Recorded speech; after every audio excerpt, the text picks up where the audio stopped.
going to read each student. Oh, that's right, we don't have mics. Forget about the mic.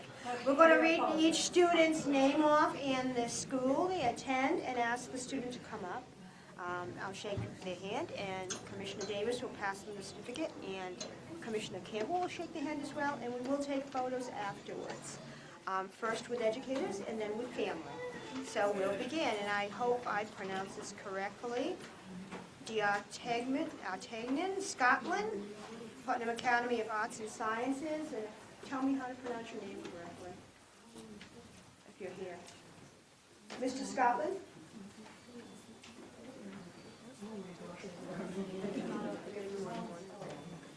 No, I guess not. Student of the Month, Kylie Driggers, Penile Baptist Academy. Kylie.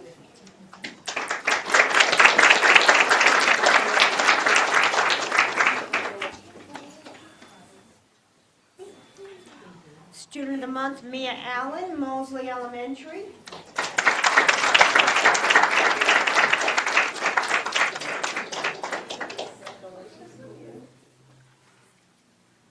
Student of the Month, Eileen Thame, Kelly Smith Elementary.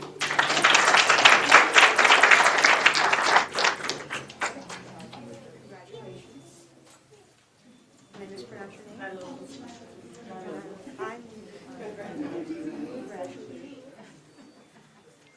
Marvin King III, James A. Long Elementary.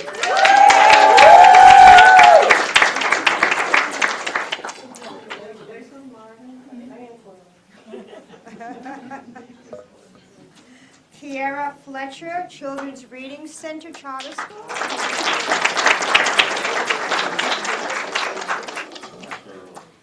Lainey Tilton, Browning Pierce Elementary.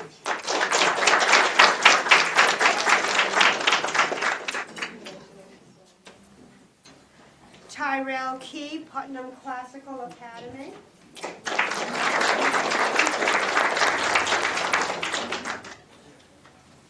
Trayvon Watts, Mellon Learning Center, Pre-K.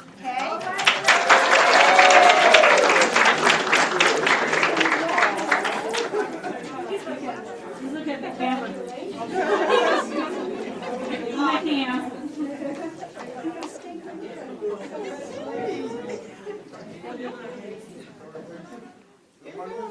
Keep on down. Yeah. We'll give them back, too. We promise we'll back. Kaden Rogers, Mellon Learning Center. All right.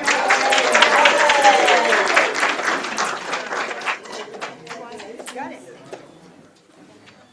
Gracie Self, Mellon Learning Center.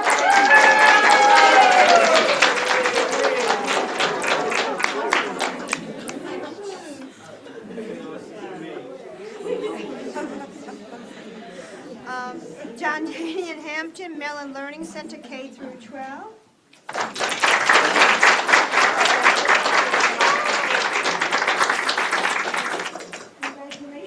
Congratulations, Quite a handshake. Okay, we are going to take a group photo with teachers, educators, if you want to come. Oh, what, we missed somebody? What's your name? Give us the first one. We're Prince. We're Prince. Mr. Scotland. There you go. That's you. Congratulations.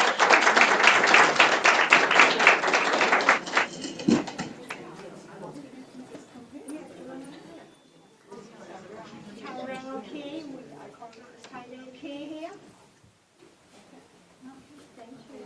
Educators. Yep, the teachers, educators, can come up, please. We'll try to organize everybody.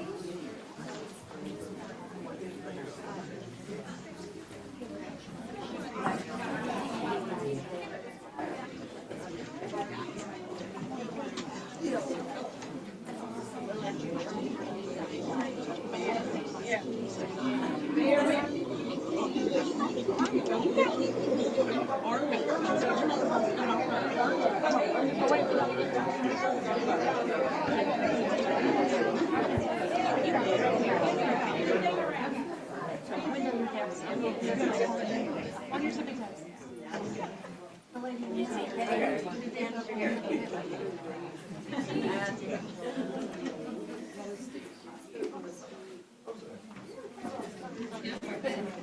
one more. Take one more. Take one more. Oh, no, you can't jump to her next. You can't jump to her next. You're going to move your picture, just the two of you too. With the makeup. That's right. Here we go. Okay. Now we're going You get your phone. Yeah, we have one. Okay. Teachers, students, down again, please. And we're going to take bring families up one at a time.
That's enough, too.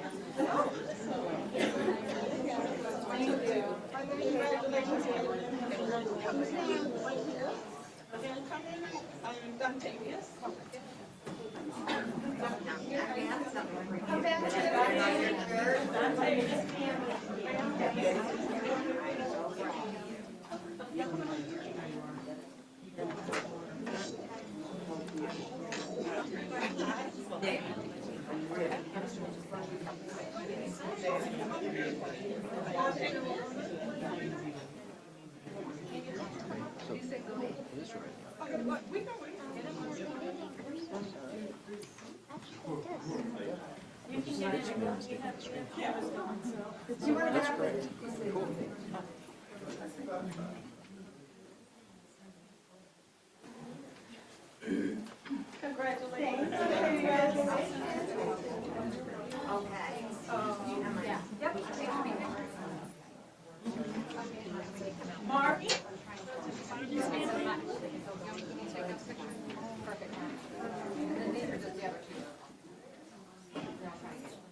There we go.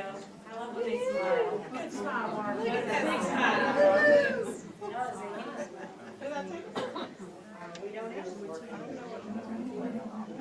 I'm taking pictures. It says send to. It was nice. Okay,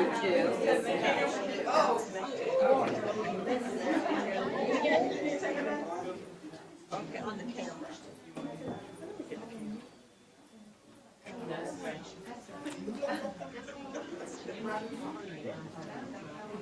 Okay, then you can sing. Oh, there you go.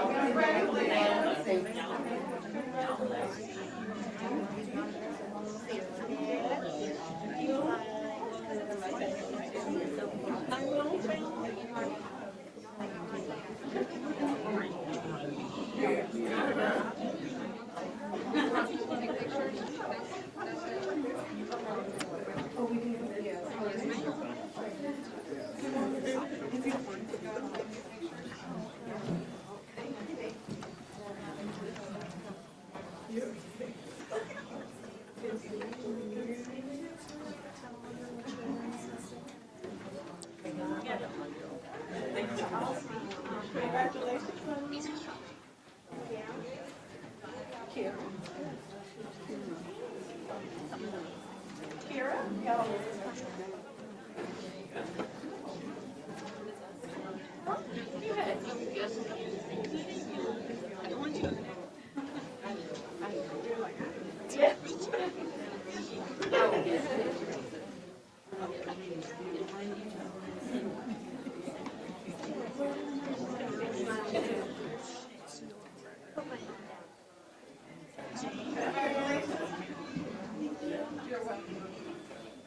Sir.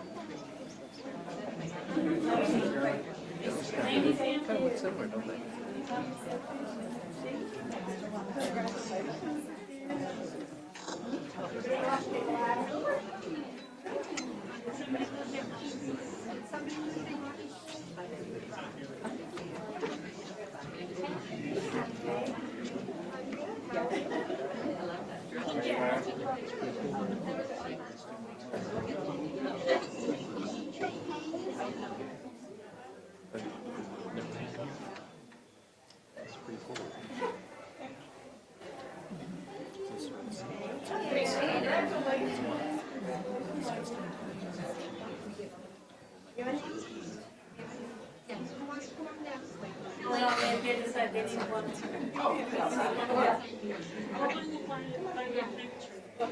Mia?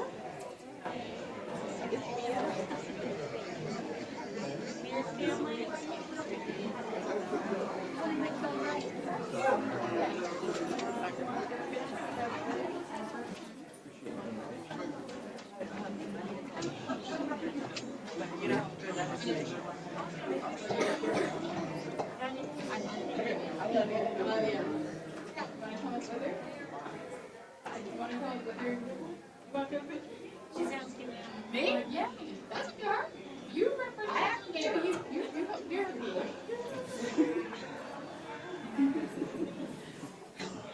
Take a picture. Yeah. Please. I want to send everybody a workout.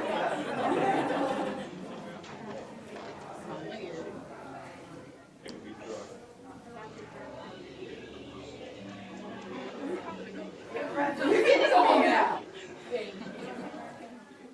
Thank you. Yeah, George, why? We got to go upstairs, please, you know. It's a pretty name.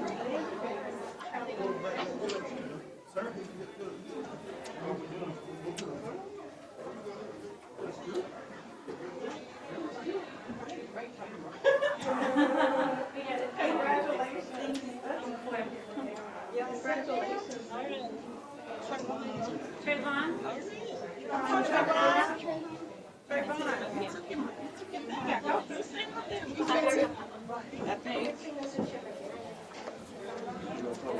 You know what, we're gonna just let him hold his certificate, otherwise. He can just hold his certificate.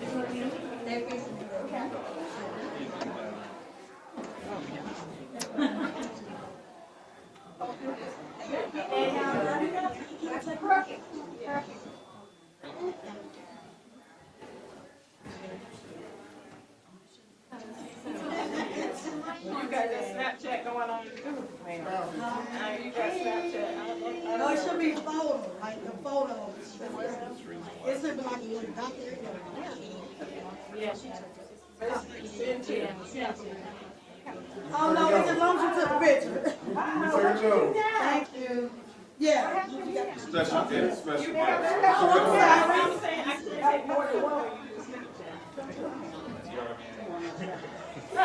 No, I don't put it on there. I took the picture.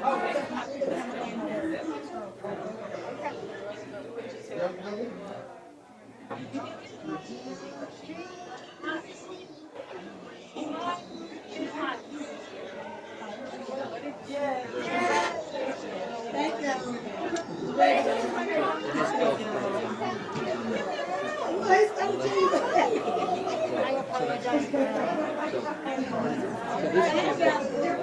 you.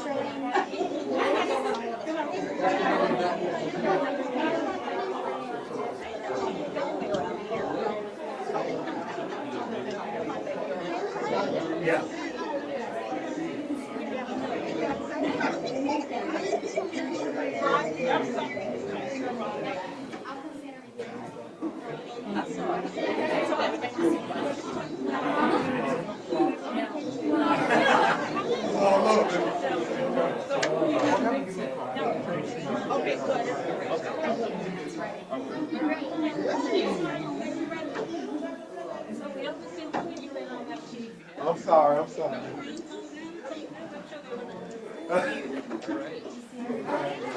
That's back.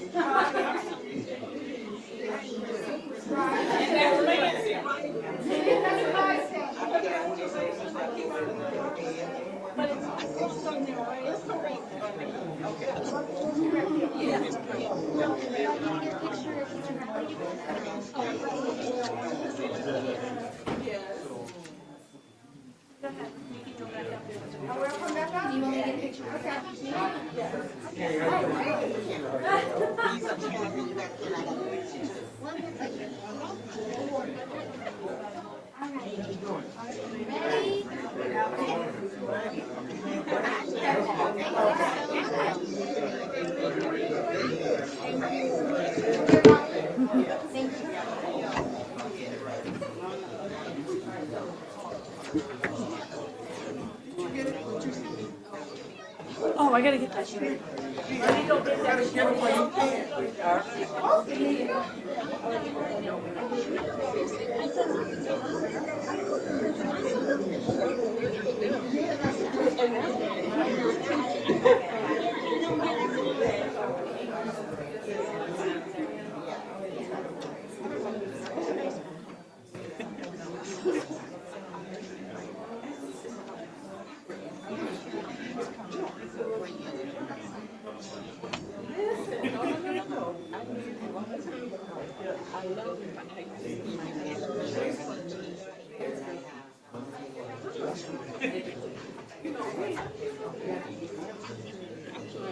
That's right. God bless you. Ma'am.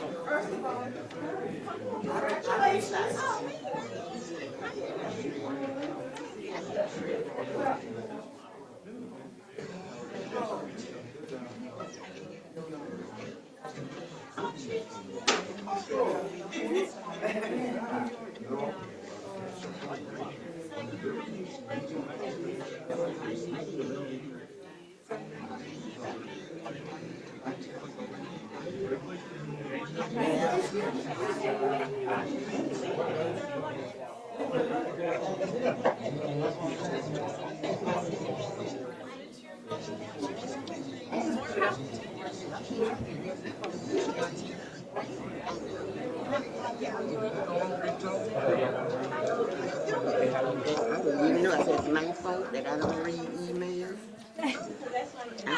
I'm bad. You did tell me that, but I did log her right to Okay. So what now? I said, you did tell me that. And I even offered to go to. Oh, did you? Yeah. Do I? No, that's Okay. true. All right. Thank you so much. Okay.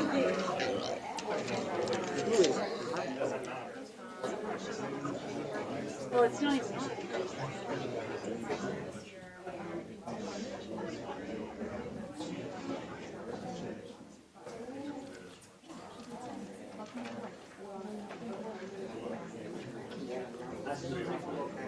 No, it's nice to meet you. It's the first time I've ever met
Commission meeting of February 20, 2026 at 6 p.m.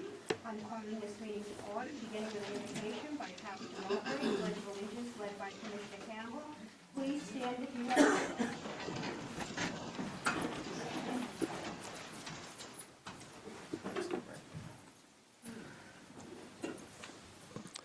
Let's pray. Father, again, thank you for allowing us to come together. We thank you for your goodness all day long.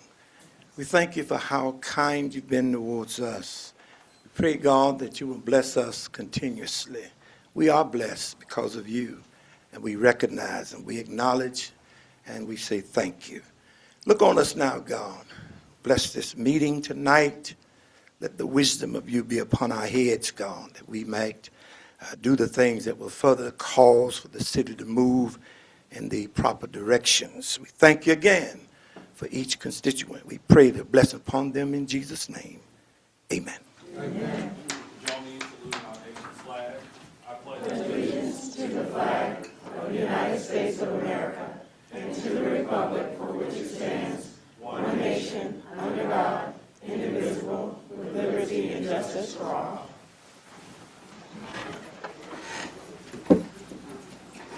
Madam Clerk, roll call, please. Commissioner Borum? Present. Present. The mic's not working, so I don't have to speak loudly. So I got- Present. Thank you. Will Jones? Present. Commissioner Jones?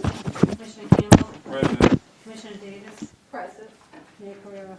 Present. Has everybody had an opportunity to read the minutes, January 22nd, 2026? Motion to approve. Second. The motion is second, all in favor? Aye. Any opposition? Thank you. On to public recognition presentations. I'm going to go down, well, I don't think it makes a difference, but we'll go down there and read the proclamation.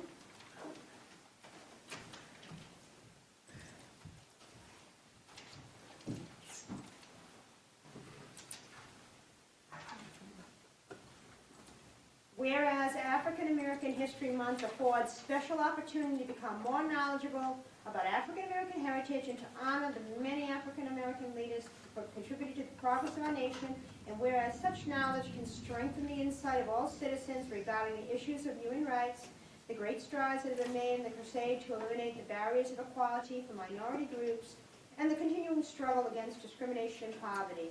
Whereas the story of African Americans is a story of resilience and perseverance, and whereas it traces a people who refused to accept the circumstances under which they arrived on these shores, and it chronicles the generations who fought for an America that truly reflects the ideals enshrined in our founding documents, and whereas it is a narrative of African American slaves who shepherded others along the path to freedom, of preachers who spoke out against the rules of Jim Crow, of young African Americans who sat in at lunch counters, of ordinary men and women who took extraordinary risks to change our nation for the better, of African American women who were courageous visionaries and led the fight to end slavery, of tenacious activists who fought to expand basic civil rights to all Americans, of literary giants who gave voice to their communities, and of artists whose harmonies and brushstrokes captured hardship and aspirations. And whereas the achievements of African Americans are not limited to those recorded and retold in our history books, as their impact is felt in communities where they are quiet heroes who care for their families, in boardrooms where they are leaders of industry, in laboratories where they're discovering new technologies, and in classrooms where they are preparing the next generation for the world they will inherit. Now, therefore, I, Roberta Correa, Mayor of the City of Palatka, Florida, together with the members of the Palatka City Commission, do hereby endorse the month of February 2026 as African American History Month in the City of Palatka, and urge all citizens to join together in making this period of rededication to the principles of justice and equality for all people, and to pay tribute to the contributions of past generations and reaffirm our commitment to keeping the American dream alive for the next generation. Is there anybody here to accept? You all will please come up. Do we have a motion to approve? So moved. Second. The motion is second. All in favor? Aye. Any opposition? Thank you. Here we go. Miss Margaret, would you like to say a few words before we take photos? Okay. Good evening, Mayor Correa, members of the City Commission, and fellow community members. I am honored to accept this proclamation for Black History Month on behalf of Newtown Country Arts Center. This month marks the 100th year of Black History Month, a century of honoring Black brilliance, resistance, and the generations of organizing that have carried us to this month. Black History Month exists because history was once written in entire chapters missing, and because the mainstream narrative too often forgets that it was Black people who helped build this nation, the nation's wealth, defend its freedoms, advance its sciences, cultivates its land, and shapes its culture. It is not about separation, it is about restoration, recognition, and truth. When we honor the resilience, contributions, and leaderships of the people of African descent, we strengthen our shared future. With that said, I thank you for this recognition, the committee members for your efforts, and thank you again for this honor.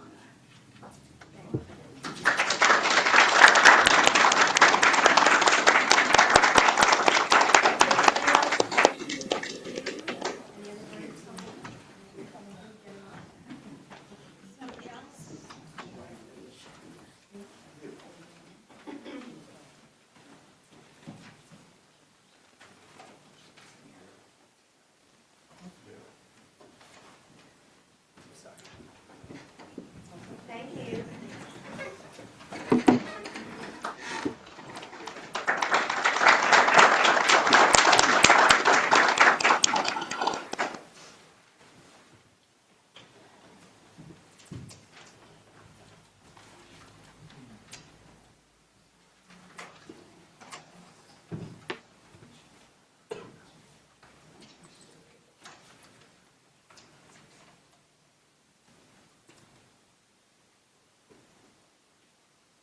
Accepting Newtown Museum and Cultural Center. That's the same thing, it's on the same line. Just want to make sure. Mhm, yes, ma'am. Ms. Jones, City of Palatka new hires. Sorry.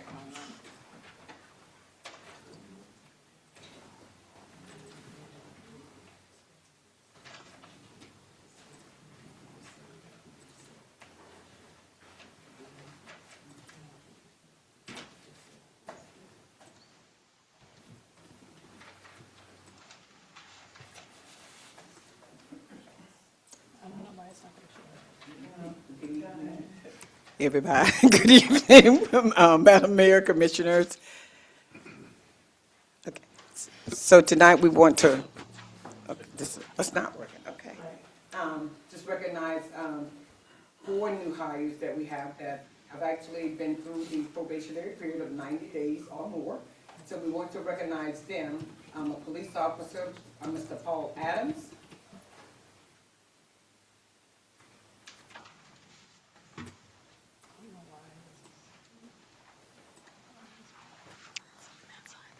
I know, but if I click it off, it's not going to happen, so. Sorry.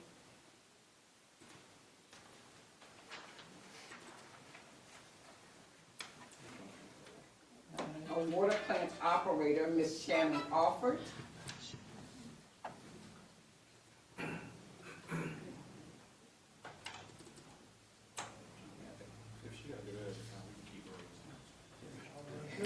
Okay, recreation technician is Liliana Rodriguez. I do, I don't know why. And then it won't come up, the last one's not going to come up.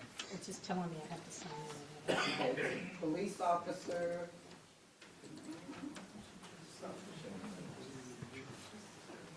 Johannes Vassil.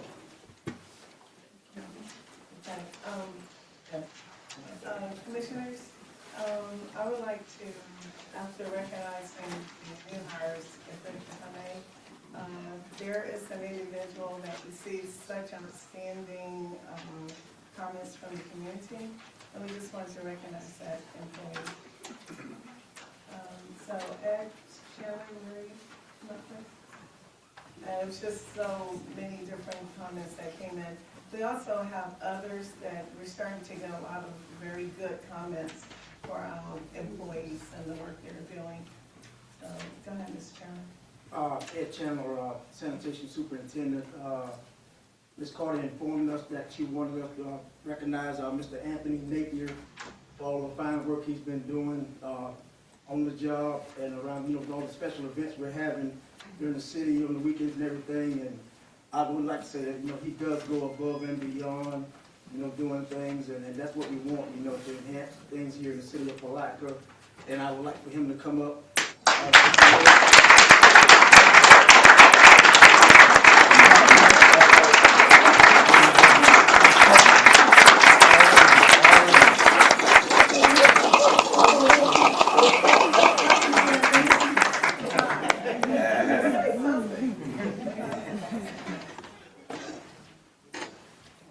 I really don't know what to say, but, we all work together, we all, I know I'm in sanitation department, but I like to help out in streets, community affairs, whatever they have, and I just try to do what I can do to make the city better. Thank you. Thank you.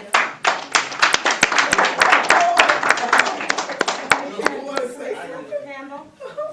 I can testify to Mr. Napier. Mr. Napier was actually drove us in the Christmas parade, but no matter what event it is, he's always there with a smiling face and making sure that we are okay. And for that, I'm eternally grateful. I know we've had several conversations about some of the things that you have concerns about and some of the things that you're happy to see, and I promise you I have not forgotten about those, and I'll make sure that they got to the ears of people that need to hear. Appreciate it. Ditto.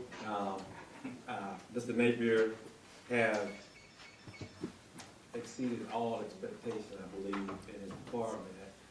As Commissioner Campbell just spoke of the Christmas parade, not only the Christmas parade, after the Christmas parade, physically going down, cleaning up debris. I saw him doing that. I don't know if that's in the job description or not, but I know he also drives the garbage truck. In lieu of the street sweeper not working, I think they physically went down with a crew, and he was leading that crew. He made sure that we were all taken care of the night of the Christmas parade, all the commissioners. And just more recently, an event that the city actually didn't put on, which was the MLK Day Walk March. Mr. Napier was the first person that received the guests. He actually got equipment out, chairs, tables, whatever it was. He didn't just get it out. He was helping the people unload their vehicles, trucks, or whatever they were doing. And during the event, after we walked and we were enjoying the event, Mr. Napier was picking up trash. And it's just a lot that I have seen, employees doing the bare minimum, but I have also seen people exceed the expectations. And I one was a commissioner that called, I don't know who else called, but I wanted this person to be recognized because some of the stuff he didn't have to do, and I know he was doing it really out of the goodness of his heart because he take his work seriously. And I've seen him on other events as well with the parks. So I just want to personally say thank you for what you keep doing, to lead by example. Thank you. Well, I have to speak about Mr. Napier. I agree with what the other commissioners said, but I did a site visit to their department, and I can tell you Mr. Napier goes above and beyond. He organizes their area, and no one has to do that. But what especially stands out to me is that when I was in my new hire class as a new commissioner, he was as well. So we're saying all of this, and this has all happened within a year. And I just want to commend you. You are definitely a step above. I appreciate your professionalism and the way you work with excellence. And this is an example. It is not unnoticed. And I want to personally say thank you very much. Thank you. Yes, I also had the pleasure to speak with Mr. Napier and work with him on a couple of things, but I concur with everything else that other commissioners have already communicated. But he also, we already know that he goes above and beyond, but he makes sacrifices for his co-workers. I mean, I've had a conversation with him as it relates to even recognizing the work that the sanitation department does throughout their only job day to day to help make this city look what it looks like from an image standpoint.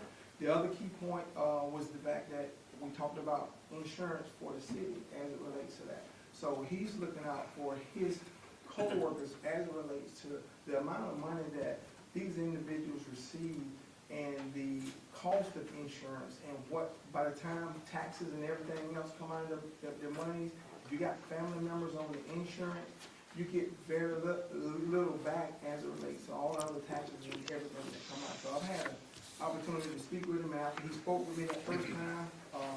I did put the one thing in place, and they did recognize for the first time for the Public Works Department was able to be able to get somebody to be the employee of the month. So those are the kind of things that we need to continue to do. You're a blazing example of what good looks like. So continue to keep doing good work. Thanks, sir. And I would absolutely echo everybody else's sentiments, and I know we were out taking trash the day after the Christmas parade together and had some good conversation, and I admire your dedication to the job and to the city. Thank you so much for everything.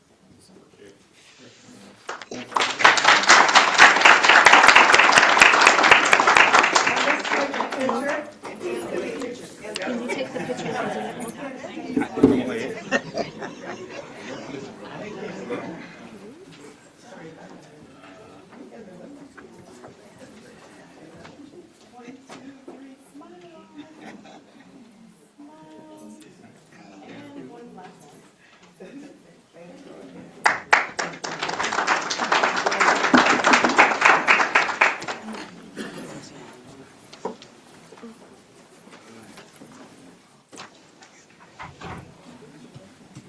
Before we go on to number 4, is there any need or interest in modifying the agenda in any way? Does anybody want to make a motion to modify or postpone a particular item on the agenda? I want to take in consideration the legislative update, being that we are having some complications. I'm not sure if it would be. We would have to pull it because they cannot come on Zoom, I was gonna say. Thank you. With regards to that, what we be able to get, I know our attorney is giving us providing us with updates from the Hill, so will she be able to give us an update from that perspective? Right now, yes, she can. Yeah. There's one more thing though, we were looking at under regular business. I think that direction discussion for the policy, correct? Yes. So when we put the policy on here, it's just for discussion. We were thinking of pulling it. Wanted feedback from that. We're going to pull that policy. I think it's worth a conversation. I'm interested in knowing how it came about. Okay. So I don't think it needs to be completely new. All right. So our understanding as staff is that anytime we have policies that We'll we'll talk about it. Okay, thank you. Before we get to that, is there anything else? No. So, did you want me to give just a very brief just update? how you know. Absolutely. So we're at the midpoint of the legislative session. A lot of bills have already moved forward, especially with respect to property taxes. They are flying through both chambers of the House and Senate. So we can fully expect to see something on the ballot November 2026, where the voters are going to get an opportunity to vote on some of those measures. I think that's probably some of the biggest stuff that we need to be cognizant of because it's going to have a significant fiscal impact on the city. Especially HB 103 has passed, and that was where you had the homestead exemption bumping up to $200,000. So that's something you need to keep an eye on. The soccer immunity bills, which will also have a significant impact on our budget, have also been moving. The glitch bill that we were hoping to see a fix on for last year's Senate Bill 180, unfortunately is not progressing as robustly as we would like. This has an immediate effect on the city of Palatka because we just heard back from the Department of Commerce that all of the work that we have done over the last 2 years, updating our comprehensive plan amendments, have been rejected and have been found null and void ab initio as a result of SB 180 from last year. We were hoping that there would be a legislative fix. We're going to look at other options, including having a face-to-face meeting with the folks over at the Department of Commerce. If there are any specific bills, I can tell you the ones that are impacting Putnam County directly. The tributaries of the St. Johns River had its last committee stop earlier today. It's moving forward. That's obviously a very controversial bill here. Are there any particular bills? Okay, thank you. That was very good. Yes, I would like, in regards to the bill to eliminate the taxes, property taxes. Yes, and we were able to get some great information during our legislative action day visits. And we would, I think Ms. Cardi, we talked about putting out some information for our community to really understand what that means. Yes. Because on the surface, it's not just what it sounds like. So look for some upcoming information, because we want to make sure all of our communities have the information needed to make an informed decision, and understand how you may be impacted, I may be impacted, and our whole city could be impacted. So look for that in the review. Thank you. Thank you. And interconnectivity team Palatka? Yes, I would like that we had a meeting with one of our commissioners. It was an excellent presentation, so I would like all of us to speak first. Commissioner Davis first. So I'm gonna, just a brief overview. So in speaking with Ms. Cardi, and just to clarify, not a meeting. Right. It was a Yes. pre-meeting, Exactly. it was just a presentation. Right. Ms. Cardi mentioned that our staff is Team Palatka. So one of the things I asked is if I could present and understand, to clarify how we all work together with interconnectivity. So first of all, thank you, Ms. Cardi, for letting me do that. Yes. And talking briefly about how we all connect neighbors, communities, constituents, and our city as a whole. But basically, who is Team Palatka? It's the commission. We are Team Palatka. The city manager, who is the operational manager. And as you know, the commission establishes vision and policy, we adopt ordinances and resolutions. And we represent the community's priorities and values. The other critical pieces of Team Palatka is our city attorney, who provides legal counsel to the commission and the manager and ensures that actions comply with laws and ethics. Our city clerk, who is our official record keeper. Our public information officer, who coordinates the accurate information and hopefully gets information out and helps manage issues before they escalate. And of course, our city staff, who is the face of the city. We are all Team Palatka. One of the things I wanted to stress to and remind leadership is because of the Sunshine Law, when we, the commissioners, are in these public meetings, it's the only time we have to discuss items that they bring before us. And so just stressing the importance of providing clear, concise information, coming with recommendations based on their expertise so that we can in turn make the best decisions for our city. And basically, we're all interconnected.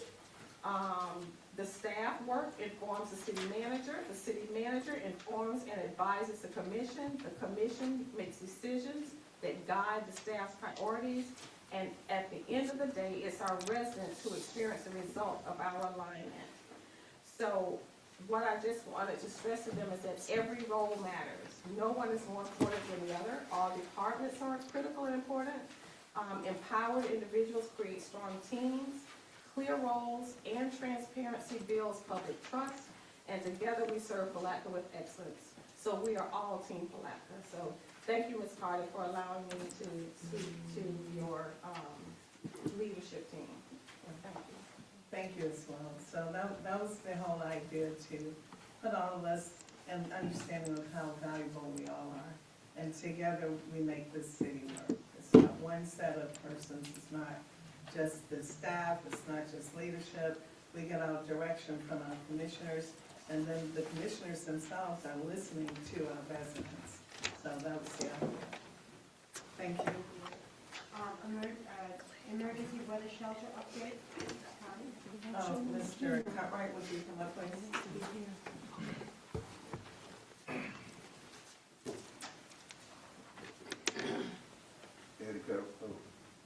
Eddie Cartwright, Community Affairs. It doesn't work? No, sir. All right. Okay. Okay. Eddie Cartwright, Community Affairs. The week of January 26th, Palatka was here with a cold front. Through meetings with the mayor and the city manager and the team that we put together, we came up with a plan to try to house some people throughout the night to kind of get them out of the cold. It was a 5-day event. He started on January 28th.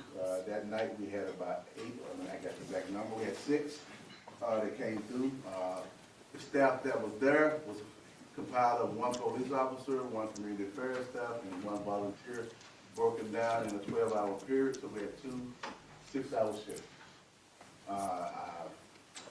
The community came together, we were donating cots and stuff and everything, and food. The mayor brought some coffee, we had a couple of churches bring some chili, so it was a great team effort. It lasted throughout the following week to Tuesday morning. We had a couple of minimum issues, but overall, I think it was a great success. We put a plan together as soon as we could. It's some things we need to work on, but at the end of the day, I think it was a success. Now, I would like to say that I want to rotate it around the community, not just the Jenkins, but Jenkins is probably the best facility as of right now to accommodate that situation.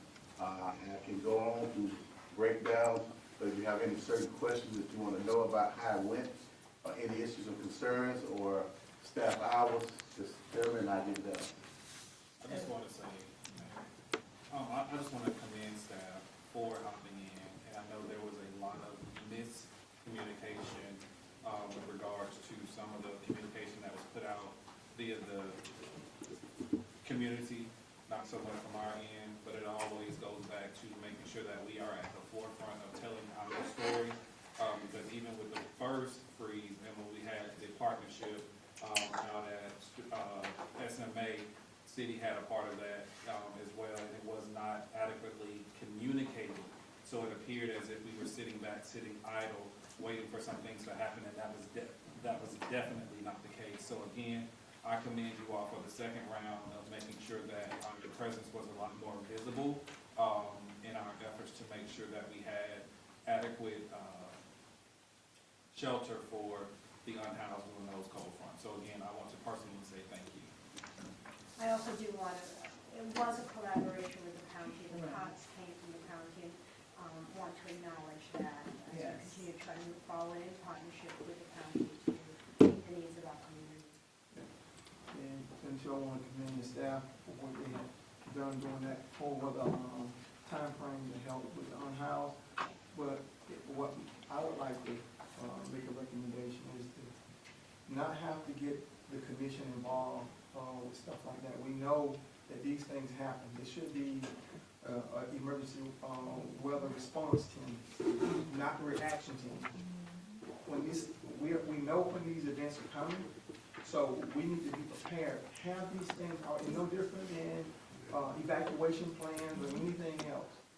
We have cold weather every year.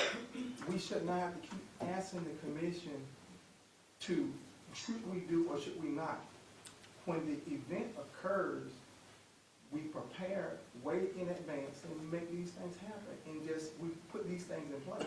And so I would like to make, at least ask the commission, but let's put this in place so that they don't have to ask us to, when having this event, it meets the condition, automatically make it happen and have the response team do it. I was gonna, if I may, as a result of what we did experience, we have now prepared SOP. So that is prepared now, and we are doing exactly what you said. We've identified the players to be the response team, just as you're saying. Just started. Yes, I'd like to thank everyone who, for their efforts in servicing our unhoused population during the cold weather. In to Commissioner Borum's point as well, I'd like to, for us to look at where. We got the players, but let's look at location. I believe, I went out one night and there is some concern because we had a population of citizens in our area with offices and potentially access. So I would just like to recommend finding a location that is suitable. I'll be honest, when I heard Jenkins, I really thought that we were looking to get with the school board on who owns the classrooms, because there are some vacant classrooms there where I think we could use to accommodate. But as you're working on that SOP and you're looking at locations, could you look at some viable options as well? Where we have places that could be used. And just for the record, I did contact Superintendent Sterncy about the rest of the property, and there are a couple of other entities, government entities in the arc that are using it. So and I asked for any other locations, and basically I was told that would be used. So I did try. And that's okay. So now proactively, maybe we can establish some type of relationship and understanding, not necessarily for there, but for appropriate location. The other thing I'd like to say is, you know, there is a misnomer with cold weather, temporary cold weather shelters, and there's criteria that has to be met. And I know when we get the feedback, I believe Commissioner Campbell mentions this all the time, and people sometimes don't understand what we have to meet, what criteria we have to meet in order to establish these types of places. And it's based on a specific degree in the temperature, and it has to be checked daily. So we can't say, even though the forecast is, you know, 20 degrees for 3 days, we have to wait until that day to see what the actual forecast is going to be. And so we're looking at that, and again, as we're looking at a proactive approach, we'll continue educating our community as well. Yes. So the desire is there, the heart is there, but so are the regulations. So we are working as best we can around those regulations. And the truth of the matter is that municipality governments are not really doing this. So there is a strong effort in the community to develop another location for more long-term shelter and wraparound services, as well as the cold weather sheltering.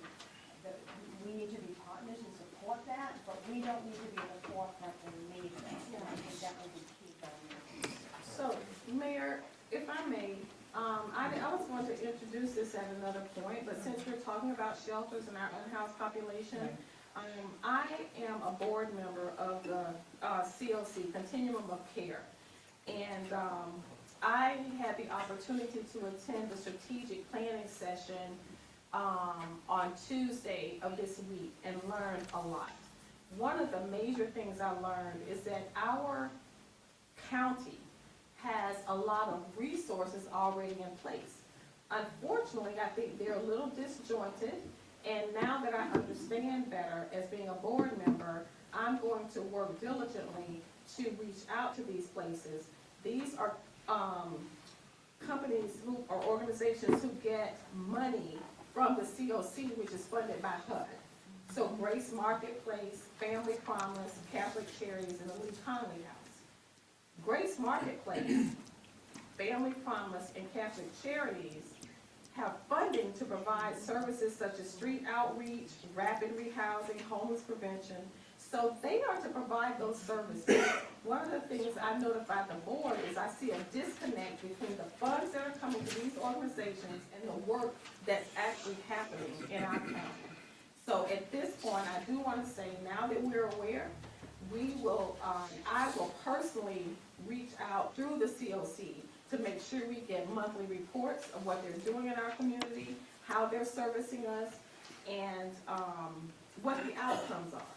I would also like to say, of those, some of the persons who came to the shelter, I believe from all of them, from SMA and our efforts, I believe 5 persons, and one is a couple, have been placed in places. They're off the street now. One was a young lady who's pregnant. We were able to get her services. And even now today, I found out that we were able to get a couple into an apartment funded by COC. So there are resources. We now know what those resources are. We will be holding them accountable and getting reports and making sure they're doing what they're receiving the resources to do in our community. So, thank you. Anybody else? I just wanted to say thank you for the efforts as well. I want to say a special thanks to Ms. Carty because we were up in Tallahassee and she was in training, taking time out to actually make sure things were coordinated here. So on the administrative end, I want to give you kudos for that, being able to juggle the responsibilities, and you did a good job. I also agree with the mayor as far as a different location. Ms. Cutright already spoke on this. Because Jenkins is a place that houses children activities and juveniles are housed there, along with RMCA is also a neighboring facility. So I know that Price Martin, one of the things that we're doing there is hardening that facility, which is in the center of town, would be found a lot more easier than Jenkins for warming shelter or cooling space, not so much overnight. We know what we do now to get it deemed overnight by, as you're in a state of emergency, by the county. The city can't do that. So those are things that we learned from this, and so with your after action meetings that you guys have, Yes. I do think that's under your realm to do, but we definitely appreciate what you did during that time. You too, Mr. Cutright, and your management. And I also went out, was called, and so I actually looked at the shelter and looked how we ran it during those times, and I think we did a pretty good job. And again, thank you guys for all the hard work you put in. And that's all the agencies that actually help. Thank So, you. thank you.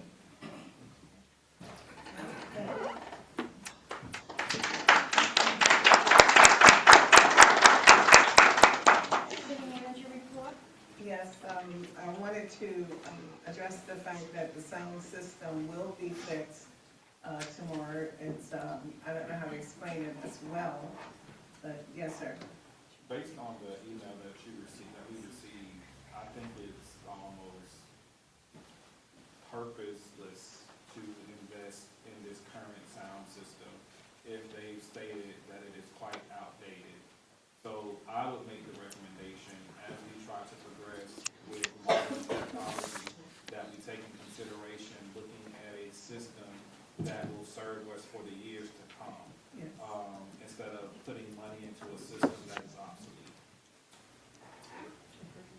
We did talk about a system that mirrors the county system. Right, that that's they what had. we're looking at And now. I thought our IT is supposed to collaborate Yes. with them and implement that system as far as the microphones and How you push the recognition. Right. So that's what we're moving to, right? yeah. I just feel like when I read the email and just heard that he said it was quite outdated, and for us to invest into this kind of system, it serves no purpose if we can get something that will live for the years to come. So that would be my recommendation. Thank you. I think it's my recollection that we just got this system, correct? I was gonna ask Ms. Karen to explain it a little bit better. Ms. Karen, what is the portion that's outdated? It's just that little part in it, right? It's the amplifier It's that's just the out, amplifier. but we had to change, we found out the amp was out after we changed, The when whole new Chantel system. got right into the system behind there. And, we actually changed out a couple of wires. We went to Staples and bought new wiring for it. Thank God it wasn't expensive, but it's little stuff like that that just keeps going out, and we have no idea when it's gonna go. So yesterday and the day before, last week, Right. we spent a lot of time with David. He was sick, so he was FaceTiming, so it was tough. But now he's better, and he said he would be in tomorrow or Monday to look at the system. But I agree with you, I think we should just go with the whole new system.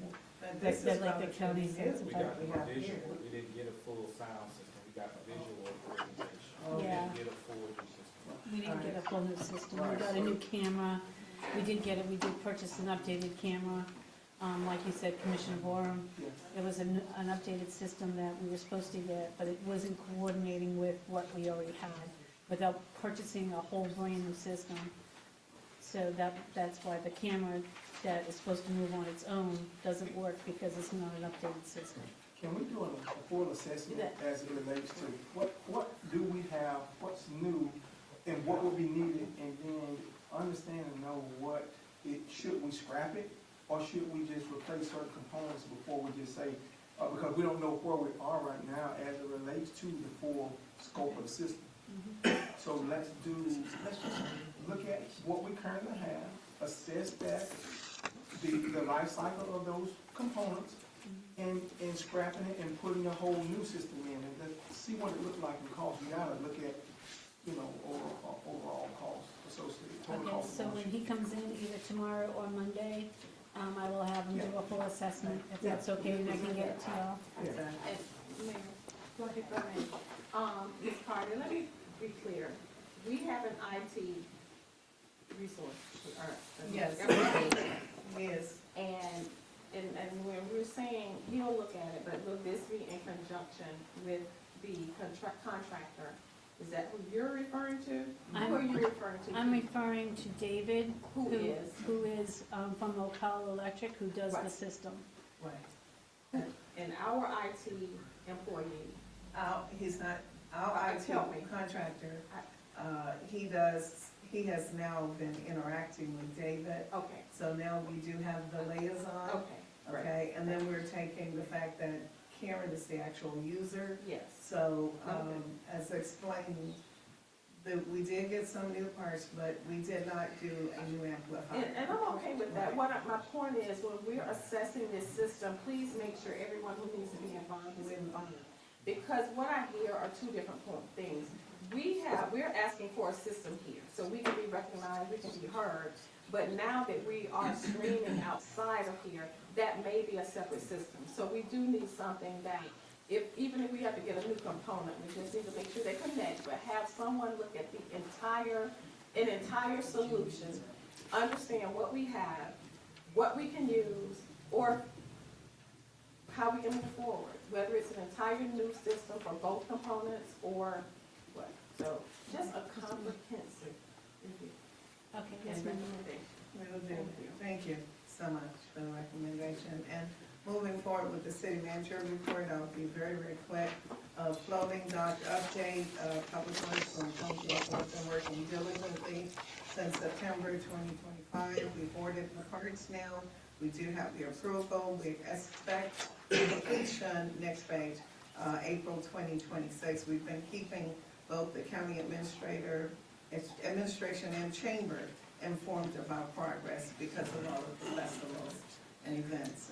Legislative update, from the perspective of the city going over to Tallahassee, attending the Rural County Day. We met with other municipalities, Senator Corey Simon, who was pretty much on top of the rural renaissance and so forth. So we're trying to make certain that we get a part of that $217.9 million. January 26th to 28th, we did attend the Florida Legislative Action Day, and we met with the representatives, SAP, League, and other lawmakers, and also Florida League President Harvey Smith. Next page, please. Recruitment of critical positions, just letting you be informed that we have now started receiving applications. We will start planning interviews for a human resource director. We have assistant city manager. We're at the finishing point of the commission legislative aid. I noticed today we got more applications on public works engineer, and we may be talking about general service director as opposed to assistant city manager. So those are some things we're looking at.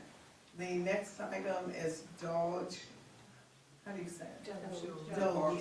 Thank you. And Finance Department restructuring. So we've been looking at just our finances over the past 10 years. and our budget has increased 242%. So that's significant. The budget has increased over 10 years, 242%. Our approved budgets have grown by 200%. Workforce has increased by 29%. Payroll costs have rose by 80%.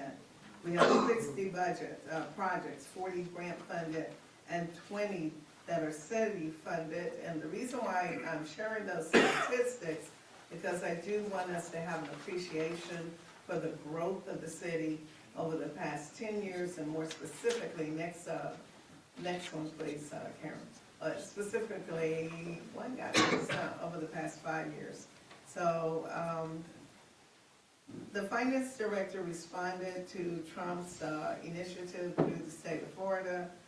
Population from fiscal year 2021 has only grown by 500.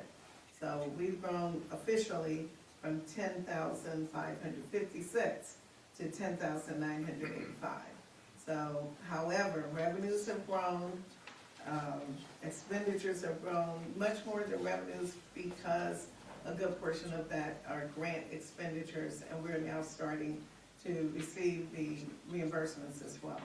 So the final takeaway or thoughts for Commissioners' consideration is exactly what I said. Revenues have increased by, not a lot over the past 5 years, only $1 million, but they are going to increase in this fiscal year that's finishing up because of the grant revenues. Budget have increased, finance department responsibilities have increased in complexity and volume. And so at this stage of the game, as city manager, I am encouraging stringency, that we're careful in our movements, that we don't move quickly, you know, that we monitor everything that we do and try to maximize the use of our existing staff. So I will be bringing that back to you, reducing some things in order, some areas, or I'm looking at making sure that we stay fiscally sound. That's my goal. Thank you. I want to make sure, as we move forward, and I heard you state with regards to the assistant city manager, as well as utilizing the general services director, and we speak often about direction that is given from the dais. So I would like for that to be a part of an agenda item that we talk about, and Yes, that sir. we finally put to rest, if that be the will of the commission to change that, because previous direction was to advertise and hire a assistant city manager. Yes. If you are looking at presenting something different to us, we ask that you go ahead and get that done by preference, the next meeting, so Yes, that sir. we, the commission, would be able to go forth one way or another and kind of put this to rest, because we have been kicking this can down the road for quite some time now. And I want to make sure that whatever road we decide to go with, that we move forward with it, because again, we have applications that are for a city manager, assistant city manager, and if we're not looking to have an assistant city manager, let's do something different. Thank you. I agree, and I would also like to hear the rationale for one Absolutely. position versus another. Right, Go ahead, Commissioner. go ahead. Two things. I'd like to go back to the legislative update. First, I'd like to give kudos to Ms. Cardi during the legislative session, because we had very good interaction with our representatives in Tallahassee. They went very well, certainly narrowing down our legislative priorities, and we're being very clear. They are in sort of, I'm gonna use the language, different buckets for consideration, so we're not stepping on, each other or trying to drain one area, but very well received. We got great feedback. To that point, and I hope, Ms. Cardi, when we come back with what we just discussed regarding the position, you can give us your rationale as well I will. in more detail. But part of the discussion that came out of that is considering DOGE was looking at what we've been asking for how long, the operational Audit, yes, I can the talk to operational that. audit, but Yes. my point is, Mhm. I do some things we may have to reconsider based on our visit to Tallahassee. And Ms. Carty, please come back with that sooner rather than later to Commissioner Campbell's point so that we can really discuss that with the information we need on why we're changing direction. But we were very well received, felt really, really good, very positive interaction, and I'll let other commissioners who were there speak to it if they need to. I felt very Palatka and Putnam proud in Tallahassee this time. So it went very, very well, and kudos to Ms. Carter, who did an excellent job representing us as our city manager. So I think the growth and understanding more of the role and expectations and how to operate in those areas is really showing. So thank you very much, and I appreciate it. It's very kind. Go ahead, please. I'm gonna share those same sentiments that Commissioner Davis did, but, just to be mindful that we do have, something going to be before us as it relates to,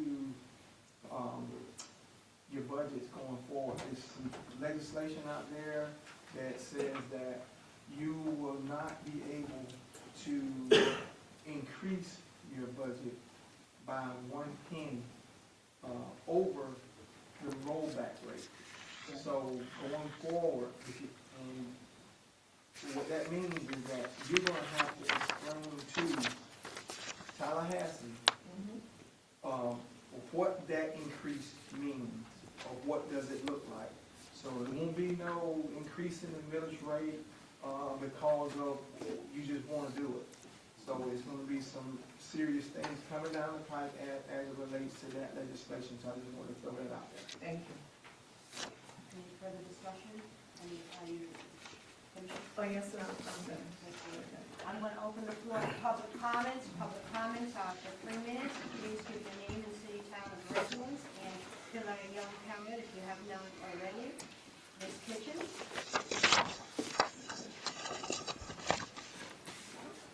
Allegra Kitchens, Palatka, Florida.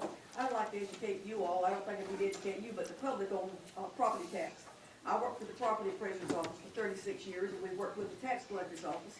I was 9 years on the city commission. Nobody wants to pay property tax. Everybody says, oh, well, my neighbor's paying more than me, it's unfair. It's not unfair. Let me explain something to everybody. Governments run on tax money. Governments provide services that you want from your tax money. If governments don't have tax money, or the tax money is lessened, government still has to run, and the citizens still want the services. So that money's coming from somewhere. Guess where it's coming from? It will come from fees.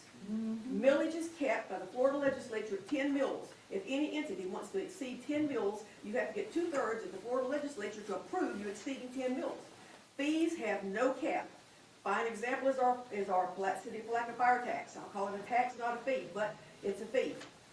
If the taxes, property taxes, get reduced or got rid of, the city will have to put fees on citizens. There will be no cap on the fees. And fees are bad news. Why? They bypass all exemptions. Total and permanently disabled veterans, homestead, wholly exempt, charity, all gone, and you pay the fee or you lose your property. Bottom line, fees will hurt people. Taxpayers need to understand, while nobody likes to pay taxes, everybody wants the services that taxes provide. We need to vote against removing property tax. It's going to hurt the people that need it the most. The homeowners are going to be hurt. Why? Because homestead will be gone, we can't pay the fees, we'll lose our homes. Customers will be hurt. Why? Because merchants will have to increase the cost to us, the consumer cost, to make up for the fees. We won't be able to pay them. Everybody gets hurt. It's win-win. It's pie in the sky, and it sounds great, like saying we'll put a chicken in everybody's pot during World War II. Doesn't work. Taxes are good. They're the best, the most fair way to get money. If you can afford the mortgage payment and you can afford the insurance on the property, you can afford the property tax. It's based on what your property is worth. Again, the taxes go away, fees will come in, and fees are a death sentence to a person, period. Thank you. Mayor, I've received information from the public that is streaming. If you do have your mics on, they can actually hear better. So we may not be able to hear them, but the public can. Okay. Thank you. Sam Deputy? Evening. Mr. Sam Speaker. Deputy. Put the speaker on. Okay. Sam Deputy, 623 St. John's Avenue. I'm here to speak about the sidewalk project downtown. As you know, this has been an 8-year odyssey that our downtown businesses have been through. Those that are now involved in working that from the city weren't here at the beginning. And we've had our struggles with this project. As you know, it was supposed to be done within 2 years, which would have been pre-COVID, and we're still working on the project now.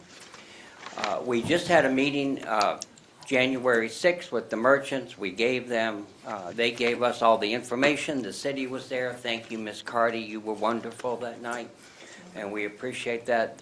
We held it at the mayor's business. Thank you so much for that.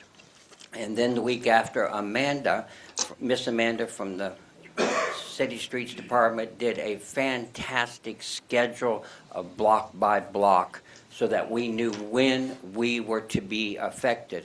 Although when any block on St. John's Avenue is down, we're all down because people just avoid the area as for construction. And so we've been working on it. Well, long and short, last week, the state came in to look at some contamination at the end of my block, but what they did with their permit is they blocked my whole block. From end to end, we had no sidewalk. So for 2 days, I did $6. I'm not in business to do $6, but you couldn't get to me. No notice, no information. Mr. Joe and Miss Amanda are working on changing our city policy so that we are to be notified and not just blocked off. But that's how serious this sidewalk project will be to the downtown businesses. But imagine my surprise when this week, working with Ms. Carty, thank you again, Mr. Joe, Miss Amanda, everything's set.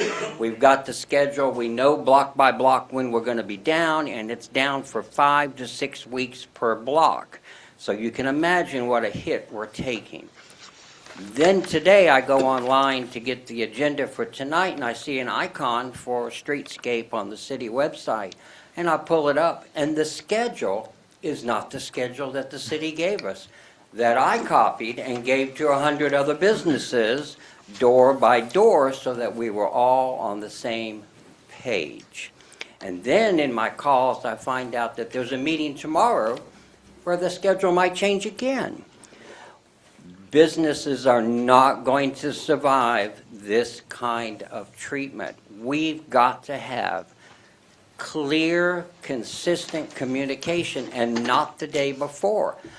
I had staff there for $6. I should have closed and gone on vacation. Anyway, I am pushing for better communication with our contractors and a stricter penalty clause if not. Thank you. Is there anybody else here for public comment? Seeing none, I'll close public comment. Mayor. I'm sorry, is there somebody here? Oh, come on up, Pastor Mulberry. Thank you. Just wanted to make an observation, not a comment, but we're doing a public call for all men, fathers who are interested in meeting with us on this coming Monday at the location at 6:30 p.m. The call is for the future of our sons. We just want to have a roundtable discussion with those that are interested in sharing ideas that are implementable for moving forward for the, I would say, the help for our sons. We're calling men. It's not a meeting of criticizing anyone, but to just gather some information from the public's men in the city, and to we have a program that we're going to share more about on this coming Monday that we shared a few years ago that was really impactful. So I think it'll be to the advantage of those fathers that were interested to come out and hear ye the words. Thank you. Location, Pastor Mulberry, where is it going to be? Location, please. 820 North 11th Street, Thank you. Palatka, Florida. What organization is this, Mr. Morgan? This is a call for men. I'm just sponsoring a call for fathers in the community to come together and to share ideas to try and implement some programs. I mentor schools in the public school system, about 4 or 5 schools, and we have some leaders from the school that will be coming. DJJ will be coming, and some others that will be coming to help us, to try to help our young sons. Thank you. Thank you. The date is this Monday, Any which questions? I'm sorry. is the 16th. Monday, yeah. Go ahead, I'm sorry, go ahead. Questions? No, he asked Not the date. the date, and we gave the date to Thank you. him. That's all I need. I think we're all set. I was just asking for the date she gave it to me. And it's the 16th. That's Monday, the 16th, 6:30. Thank you. What organization again, please? You just said that it's not one. It's not really one. When you say help us, I like who Okay, is us, so that's what I was it's a asking. group of men that are coming together to try and solve some of our atrocities that we face in our community. Thank you. Thank you. And anybody, no, I think we're all set, Pastor Mulberry, thank you. Anybody else here for public comments? Seeing none, I'm closing public comments. Do we need to respond to Mr. Deputy, or just? I thought we were That's supposed to up to respond. you, if you feel you want to I would respond. like to, And go ahead, and just for clarification, the drilling that he was referencing was a like to. different Yes, situation. please, because I think it's important that the community understand why the delay occurred and the fact that it was beyond our control. Matt, are you able to address, or, come on? No, All right, No. I mean, all right, no problem. Our new project manager, he has not been here 90 days, which is why he was not on the new hire section. He's only been here 2 weeks. Yes, and could you go ahead and give us the update real quick? give us your name first, please, David, and also welcome. put it to you, Mike. Yeah. I'm sorry, I can't hear well. Give us your name, My name's please. David Bumgarner. I'm the project manager for Palatka. I've spoken with everybody. We've got everything finally on track with this job. We're having a pre-construction meeting tomorrow morning at 8:30 a.m. with me and Joe and everybody else, including the FDOT. FDOT is what has held this up because they have to be in attendance of the pre-construction meeting. Exactly. To the best of my understanding, if everything goes correctly tomorrow, we will begin on Monday. Thank you. May I ask a question with reference to how is it, and going back to the statement that Amanda put together a timeline, how is a timeline being disseminated to businesses if this meeting has to occur and there's a possibility of change? I do not know that answer. Right. So I would make the no, they're not gonna let you. I would make the recommendation that as we move forward and we see that these things may be potentially changed, that we, the city, don't put ourselves in a position to put something out that has the potential to change completely based on a meeting that has to happen prior to, with individuals from DOT that has to be there. So I would make that recommendation that we do not put ourselves in that position again, because it does look how they used to say, the very appearance of something. Right. And that's what we're looking at, the very appearance of something that we're trying to make it look one way, and it may not even go that way at all. So I don't want to put us in that position. Yes, sir. We have really learned from this experience, I would say. Thank you. Thank you. Commissioner Bowen? Right, and to piggyback on that same conversation, I think it would be really prudent that our public information officer put out the stuff, anything that goes out from the city, you have one form of communication that's consistent. It should come through our PIO, who is, we paying for that position. Yes. We need that position to be putting out the information that as it relates to special, like projects that we're having out at major projects, among other things. So that's just my suggestion. Thank you. Anything She else? will release it tomorrow after this meeting. Okay, thank you. On to the consent agenda. Are there any items to be pulled from the consent agenda?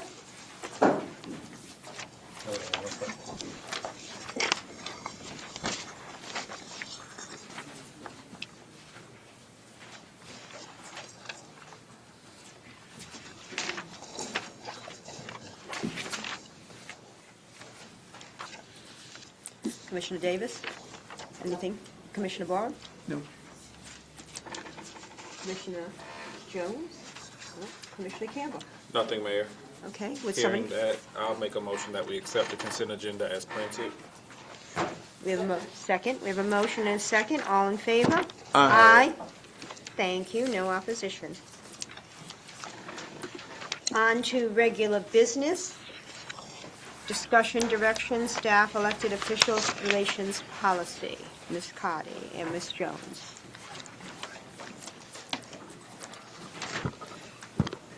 Madam Mayor, Commissioners, the policy that you have before you, the staff elected officials relation policy, was created and was written because the city of Palatka currently does not have a formal policy outlining the appropriate interactions between city staff and elected officials. This proposed policy is going to establish clear expectations, roles, and the standards of conduct to promote professional, respectful, and effective working relationships. The policy also identifies procedures and potential disciplinary actions in the event of noncompliance. One of the purpose of this policy is intended to preserve the city manager's administrative authority, promote transparency and accountability in communications, reduce legal, operation, and personnel risk, and maintain a respectful and effective workplace. There are a lot of different items in here. One in particular that we didn't have anything on, which was email communication and the use of blind BCCing on emails.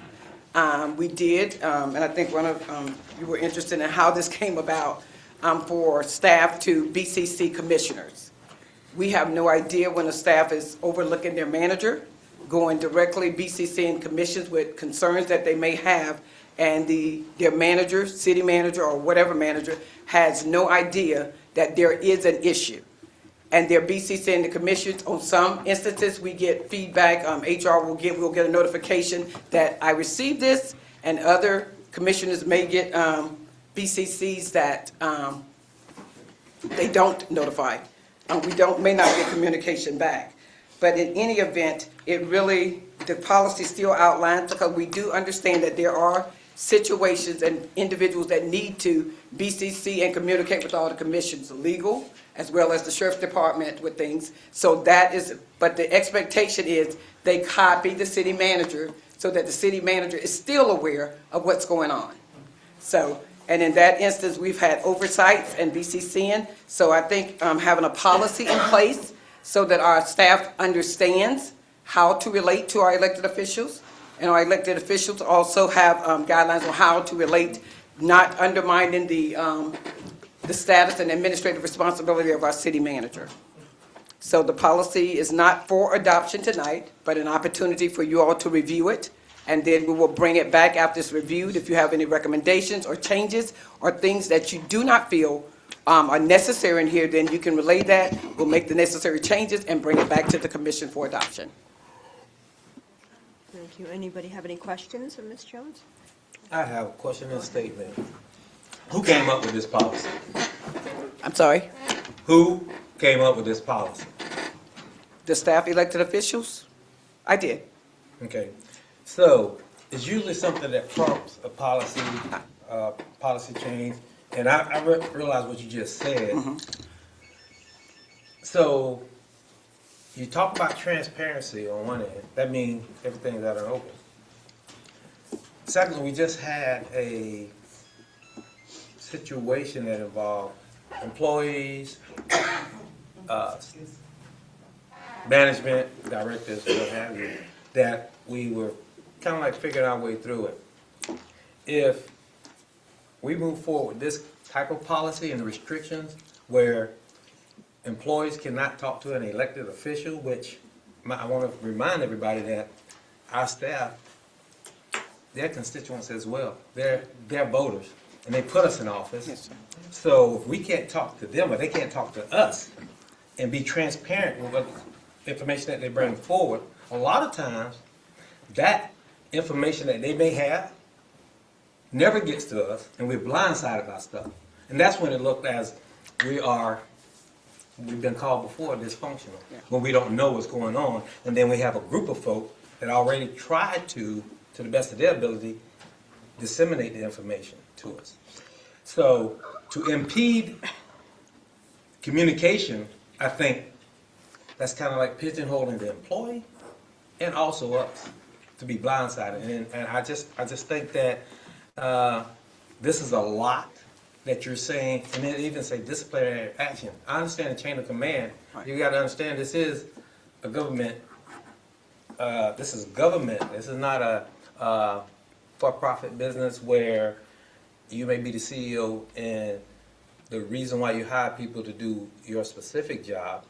I think there is a line between the commission giving direction to a director or another employee, which should be prohibited, but to listen and to be able to either get information to them or, just like Mr. Napier today, I guess he talked to probably all of us, and you don't want an employee to feel impeded that they can't talk to a commissioner. This is what this says. I know you're saying that's not what we mean, but if they're not saying the right things, then it could be disciplinary action. But as long as they're saying the right things, things that... I just think a thorough review would see this policy is not, and it's not saying to impede any employee from talking to an elected official. That's not what it's saying. This is what it's saying, as I comprehend it. The email, what if? This is conversation. Yes, sir. And so, when we get this, we are policymakers, so I think that it is proper that we do speak on this, and you get it from us as well as far as what we think, Yes, because that's what we do, legislating. I know that's part of our job, and in doing this job, I want to be fair to all, because you go back where there were some employees talking about retaliation. Mm-hmm. This could look like it's a form of retaliation, and we have to be careful.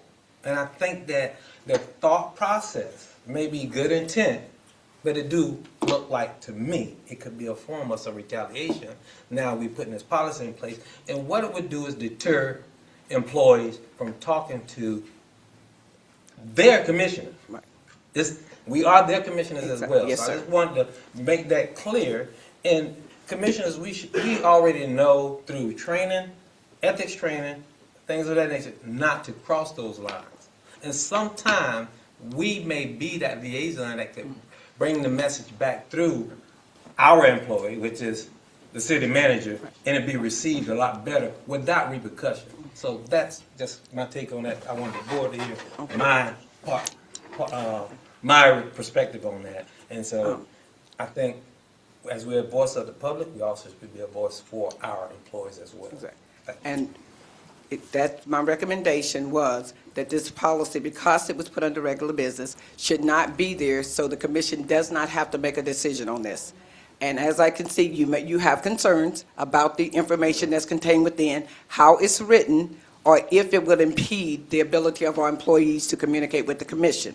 If that is the case, any changes or anything that you feel that does not line up and is going to impede their rights as employees or constituents to the commission, I ask that all those changes be noted, emailed, and let me make the necessary changes to bring back a document that will still protect and provide transparency, as well as everything else that we're trying to do here at the city, and bring back a document that the commission would be able to agree upon and pass. But I do believe we do need a staff elected officials relation policy so that our staff can, because there are, even though we are constituents, as employees, we're citizens as well, there still are things that we cannot cross and should not cross as relating to elected officials and undermining or omitting our supervisor or our city manager. Being your only employee, and without saying that they can't send anything or BCC you, but if the city manager does not know, and then all of a sudden, just a scenario, she gets a call with something where she's been BCC'd and has nothing about. She don't know about the BCC. She doesn't even know anything go out. It went straight to the elected officials, and then all of a sudden, your job as elected officials, and she being your only employee, is to ask her about it. But she doesn't know. So it is to protect our employees as well as giving her right authority to be able to run the city as you all have elected her to do. But I also want the policy to have the language and not overstep anything that you feel that is taken away from the employees as being citizens or constituents. Well, we have to do a workshop on this, I think, because this is not, it's one-sided, I see it. And then, I don't know if you even have it's one-sided. I just think that we should take this into consideration as far as a workshop where we all can have input. And I don't want to derelict those duties of being a legislator and policymaker. I want input on making policies that we have to adhere to as well as our employees. Go ahead, Commissioner Campbell. I actually agree with Commissioner Jones, and that was one of the reasons why I said I did not want to nix it off of the agenda, because again, this is one of the only opportunities, whether we talk about it tonight or whether we talk about when you bring it to us again. And I think the given direction, I'm not against the policy because I understand from the perspective, but I also understand what Commissioner Jones is stating, and I respect it even more knowing that he has an HR background. So his input is valued when it comes down to things of that nature. So I would move that we host a workshop as well, just so that we would be able to dive in solely on that policy. Don't overload it, I'm telling you now. So that we can dive into these kind of things. And this may be an example of how we move forward with presenting policies for consideration. The best method for some things may be in a workshop so that we won't have to rush through it, and that time is solely dedicated to making sure that as we navigate, because I have to agree, there are some things that I was like, whoa, what? Yeah. And again, we don't want to put our staff in a position to make them feel as if they can't come to us with respect. We understand that there is protocol, but we want to make sure that that policy reflects that they are, again, you understand the intent, but put before us, I would not have, even if this was up for a vote tonight, I would have voted no. And that's just being completely transparent. Yes. So from that, we gather we're suggesting or recommending a workshop. Yes.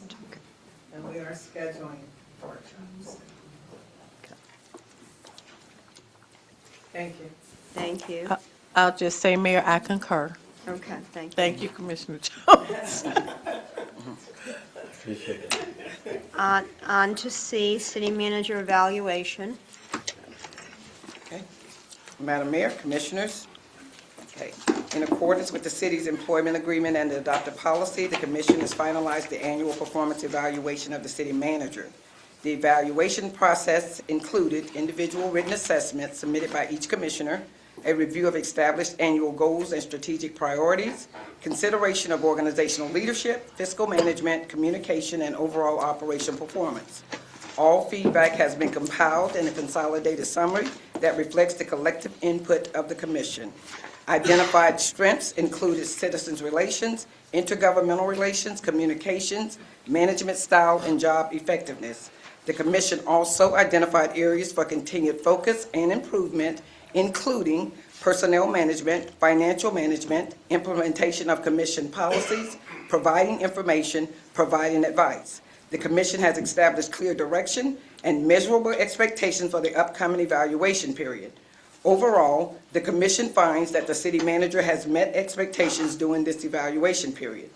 Based on the results of the evaluation, the commission may approve and adjustment to the city manager's compensation in accordance with the employment agreement. This concludes the human resource summary of the annual performance evaluation. Go ahead, Commissioner Jones. I just have one question. It's a statement, really. In completing this evaluation form, I did have a one-on-one with the city manager, and I also completed this evaluation form. But as I was completing the task, I noticed there are 3 categories. And it says need improvement, meet expectation, exceed expectation. But it doesn't have an area on here where not meet. And not that I would have put not meet on any of these, but it doesn't have one area for that. Is there any reason for Not that? me, that is the form that was adopted by the commission. The needs improvement would be, from my standpoint, not meeting expectations. Yeah, Yes. but it doesn't have it, and that is a category on most. But that was just a statement, again. Yes, sir. The second statement I have is, I noticed we were notified that everyone hadn't submitted at first, and then we received another copy of, and it said that the other commissioners had completed theirs a little later. And so in the comment section, I was actually looking forward to knowing what my colleagues have written in as far as any comments. And there are several spaces that are left blank. And I know mine was one that you said some areas was illegible. Yes, sir. Any comments that are not listed, there are no, it's just a compile. Whatever comments were given for any section are listed. If there's not a comment, it can be up to 5 comments for each section. If there's not 5 comments, it simply means that there was not a comment presented on an evaluation. Okay. All right, that was it. Those were the comments and questions I had. Thank you. Anybody else? I would like to address something. I believe I heard in the report that the commission can make a recommendation of salary. I do want to go on the record. Number one, I want to understand, do we need a motion to accept this evaluation as the full commission? That's the question I have. And secondly, if we need to make a recommendation, because I know, well, I'm not looking to make any salary recommendation. We're good. So I just want to know how we need to move forward. Do we have to adopt this since it's from everybody individually? I think it would be prudent to have a motion. Do we have a motion to adopt the evaluation? You want me to hold it off before I make the motion? Is there You any want to more comment? Yeah. We can have further discussion. Go ahead, Commissioner Campbell, did you have something? I was going to make the recommendation that whoever makes the motion, that the copy of this evaluation be placed in her personnel file, just so that it is a part of official documentation. Okay. Do you want to make a motion, or who wants to make the motion? I'll make the motion. I move that we accept the city manager's performance appraisal for the period as presented, and that we do not recommend any salary changes at this time. Second. A motion is second. All in favor? Aye. Any opposition? Thank you. Maybe because I didn't do a commissioner. No, I was gonna. And so I you want to don't have make sure it will be anyway. That's where No, this, I'm gonna make a motion just Okay, so that. okay, okay, I 'cause- wasn't gonna change it or do Okay. anything different, but. and one thing I want to say and make sure I understand is that the next evaluation period will be 1 year. Yes, ma'am. And we're on annual now. And also, while you gave the summary report, a copy will be in her personnel Yes, file. ma'am. I mean, as with So I'm any fine. other Yes. employee. I'm Okay, fine then. okay, thank you. It's fine. And I was tasked to work with HR on the 2 letters of reprimand, and those going to be brought back to us? How are we addressing that? Oh, you don't have the copies?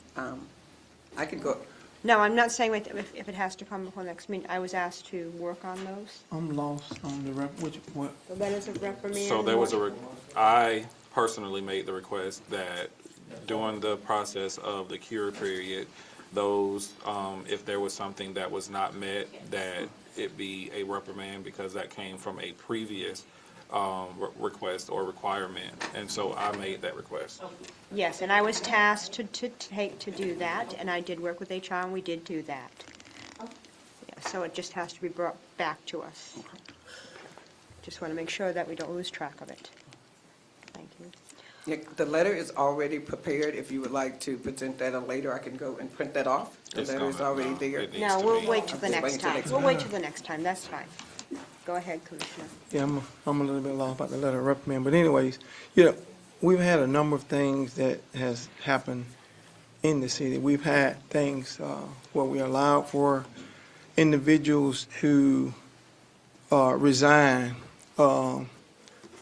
before before action be taken, and I don't know, HR didn't take action after the individual resigned prior to, but anyway, so we've had people, intern student who was cursed out by an employee here.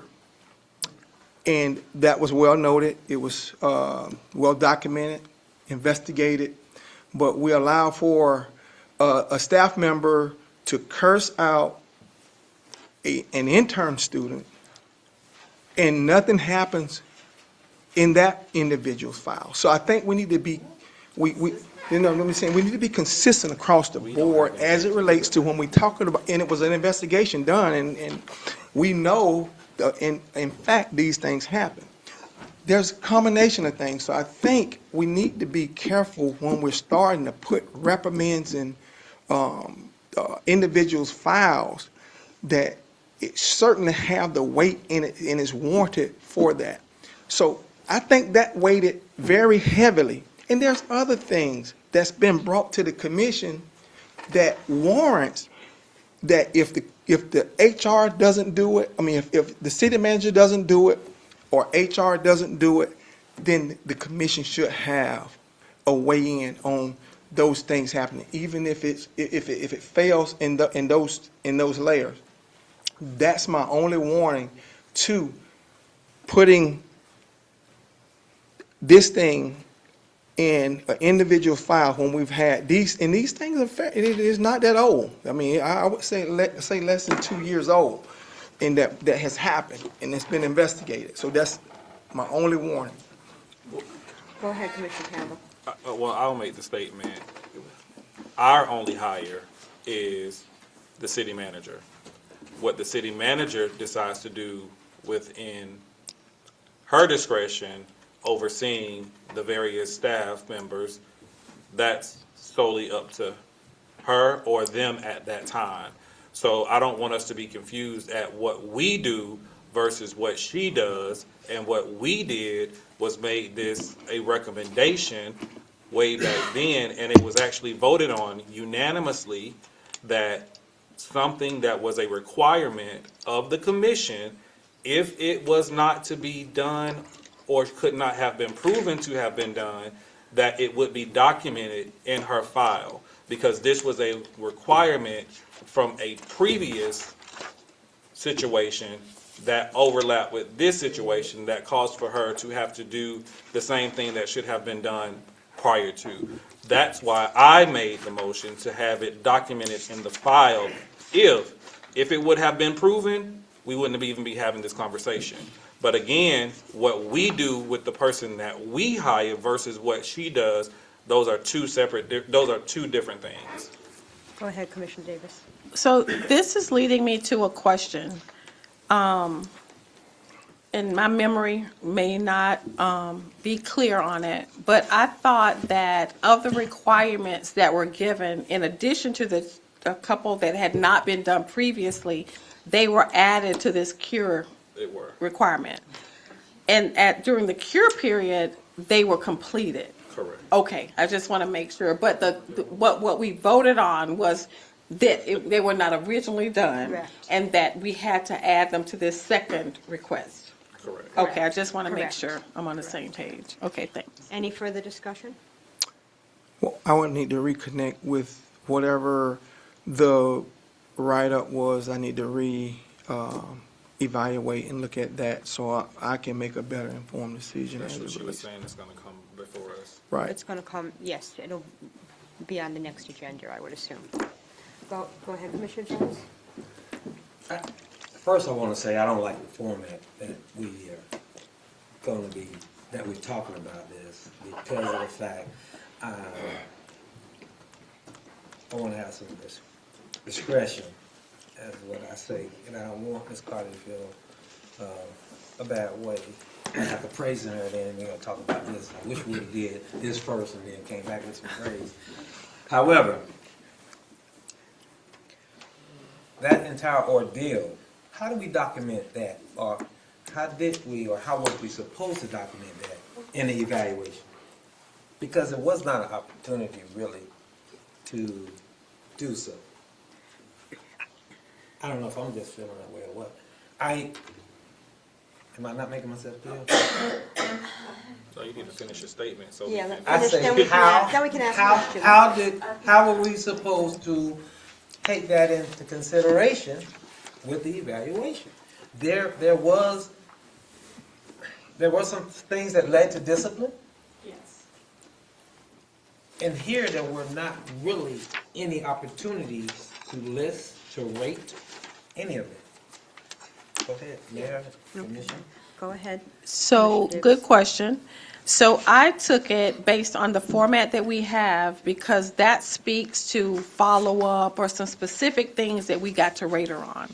And when I was rating, I did consider those when I gave a rating for specific categories as it relates to timeliness of things. And made a comment about it, but that's pretty much it. And that's how I did it as well. Timeliness versus in a comment, and we've talked about, moving forward with that, but, I didn't cite it as a specific item, but I took it into overall consideration when giving feedback for her performance from my perspective. As did I, so. I did as well. I guess we all did, but it wasn't specifically, what I said specifically. I get what you're saying, if I may respond. Go ahead. I think when we did what we did as far as the cure process and allowing that to officially close out, that served as a separate component versus the evaluation, which again, if we all say that we took that into consideration, because if there were anything that needed to be corrected based on the cure period, and that we had the opportunity to give her direction, and she gave us feedback to that. So that all goes back into the breakdown of what was broken down through the evaluation overall.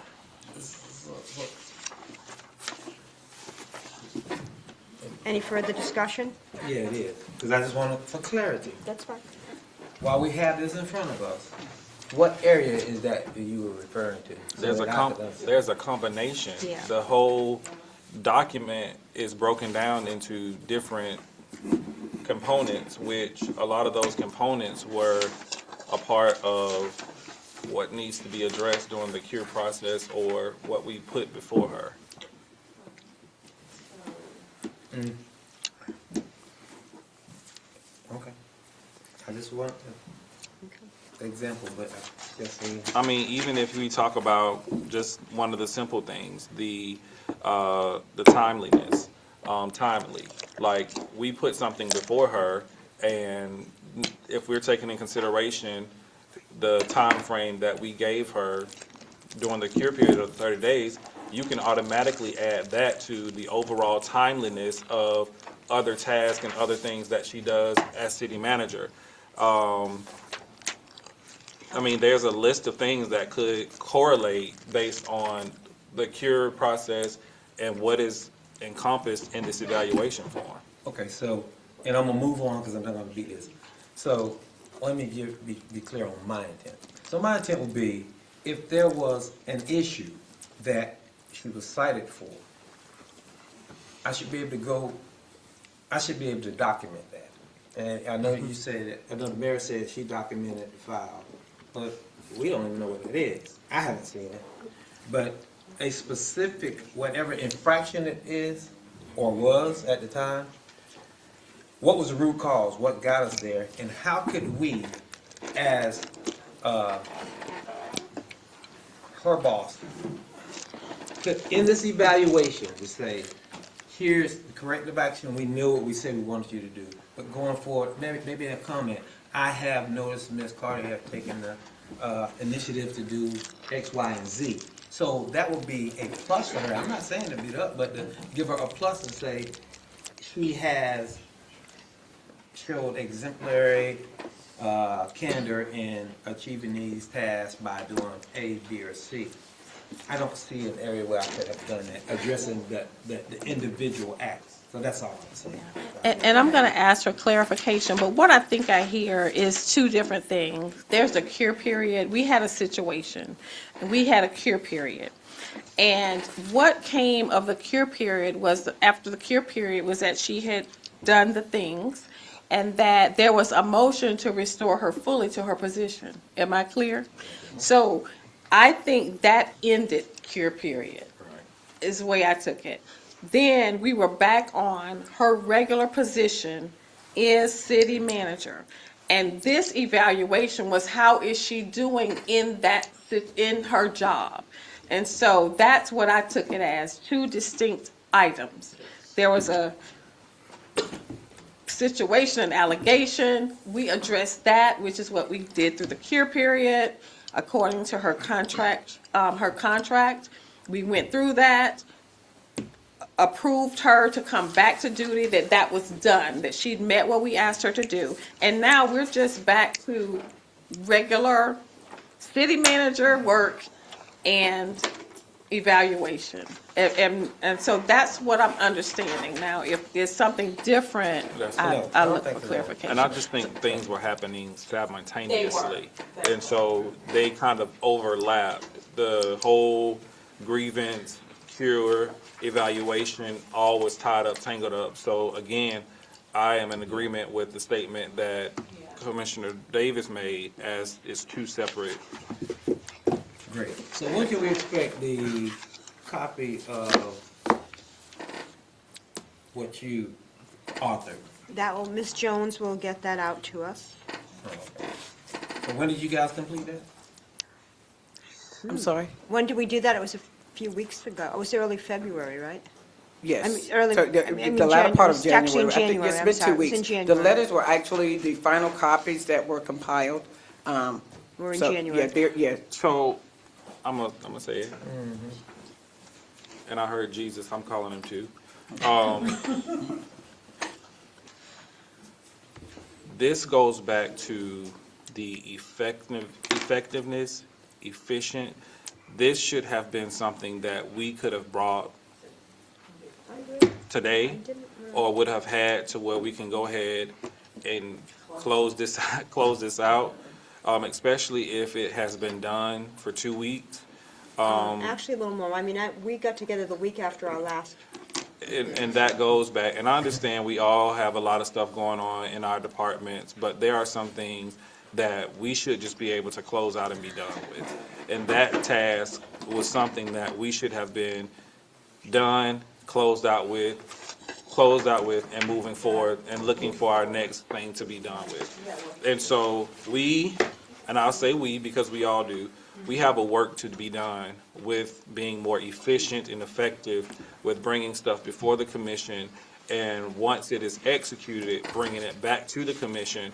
And I always say, we talk about something when it's hot, but when it's no longer hot, it's on the back burner. So again, I want us to be more proactive in making sure that when we have direction that comes from, and you just happen to be here at the moment, but I'm talking to the general body, from the heads down to all of the employees, that we have work to do when it comes down to that type of stuff.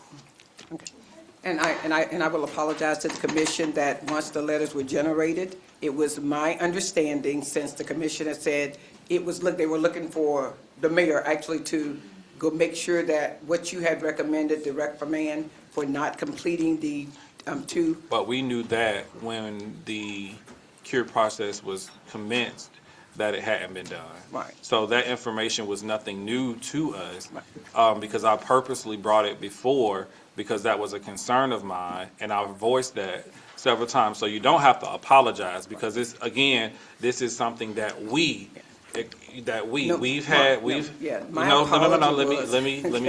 have the moment. We have done on several other things where we have initiated or had a liaison where we may not have clearly communicated.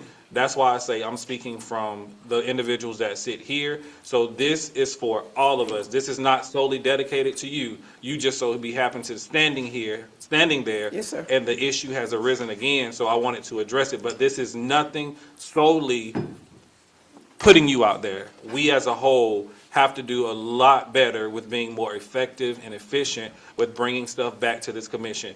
And I'll be the first. If there's anywhere that I lack, because I'll wait to the last minute to get a document into you like I did with the evaluation, but it was submitted. But I have to work better for myself. So this is not just something solely to you. This is a whole group, so. Mayor, and that's where we were going with that whole team Palatka, so we're all leveling up. Okay, exactly. So you don't have to apologize. We will do better. We will do better. I promise you. Thank you. Thank you. On to public hearings. Second reading, rezone ordinance 2026-08. Parcel number 0310600000100060, located at 0 PRC Way. Ms. West will be representing Mr. Lorenzo. He's out ill. Filling in for Becker and Polyakov and the entire planning department. This is the second reading, so it's already been approved one other time. This is for a lot on PRC Way. The applicant is Beck Sloan. It's the rezoning of a 5.68 parcel. We have had a presentation on this from the planning director once before. Do you have any additional questions? And I do want to make sure that the record reflects that a representative did email the commission to let them know that they would not be present tonight. So again, I want that to be on the public record that that email did come in. Correct. And the applicant did have an agent in attendance for the first reading, so that does suffice. Yes. So I'll make a motion to approve. Second. We have a motion and a second. Is anybody here for public comment on this particular item? We've already did public comment for general comment, sir. No, I was talking about the evaluation, so. Oh, no, that's not. Well, yeah, okay. Yeah, please, don't do that, sir. All in favor? Aye. Any opposition? Thank you. B, request to annex, amend the future land use map and rezone 500 Browning Avenue and 201 North Highway 17, ordinance number 2026-09, ordinance number 2026-10, ordinance number 2026-11, and parcel tax ID number, parcels numbers rather, there are two, 011026, 0250, 0200, 0000, and 011026, 0250, 0220, 0050. Ms. West. Thank you, Mayor. This is a request to annex two parcels, approximately 4.16 acres in total, for the purpose of connecting to the city's water and sewer system It also contemplates amending the future land use map from Putnam County Commercial to Urban Service to the City of Palatka Commercial. And in addition to the FLUM, it also seeks to rezone from Putnam County Commercial Retail C2 and Residential Mix R2 to the City of Palatka Intensive Commercial. And the applicant, Mr. Lewis, I believe, is in attendance. Sir, if you'd like to please come up and address the commission.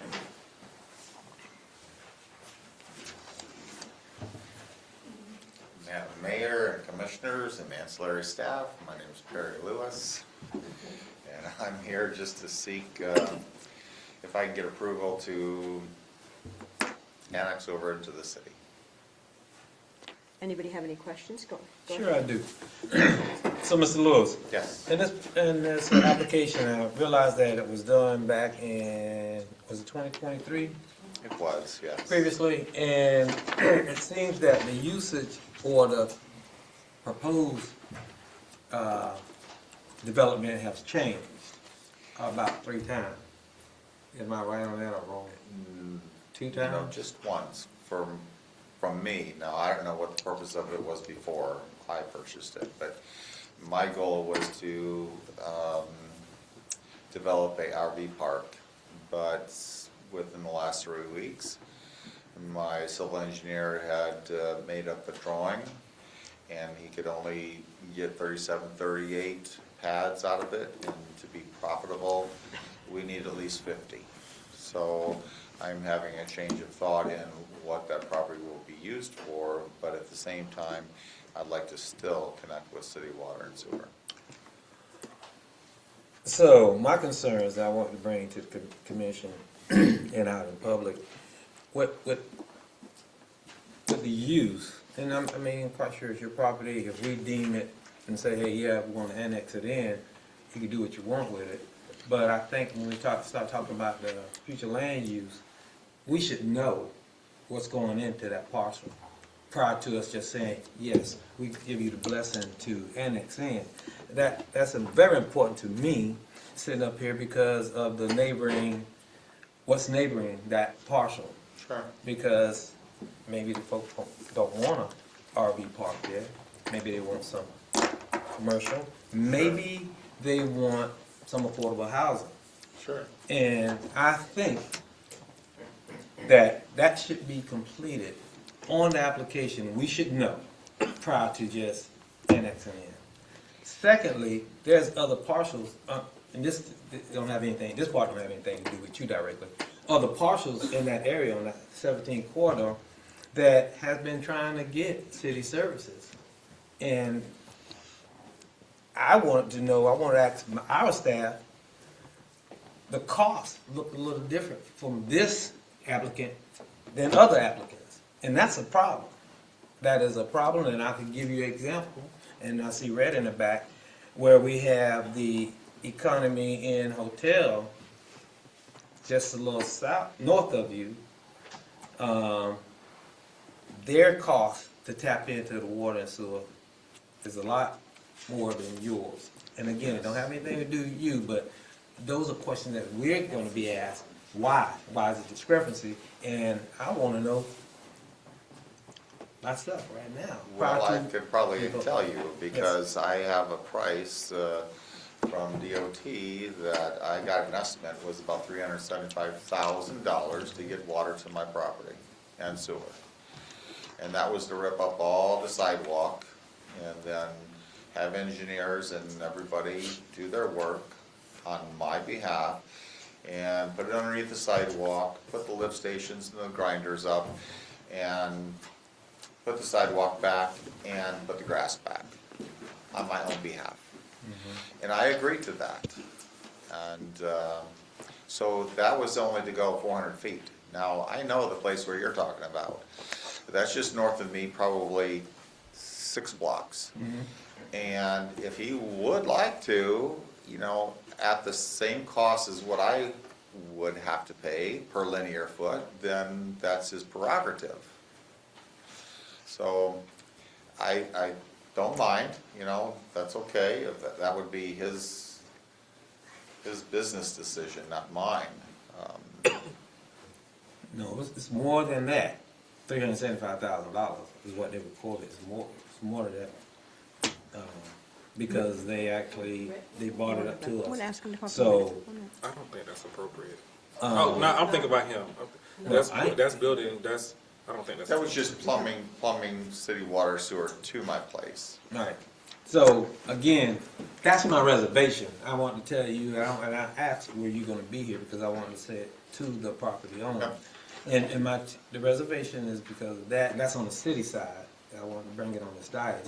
But the other two is, I want to know what's going in, what is the plan, and I think it's important. Okay, so fair enough, I agree. You know, since the plan has changed for RV Park, because it's not gonna be, the revenue won't be coming in as what we expected, I am now leaning towards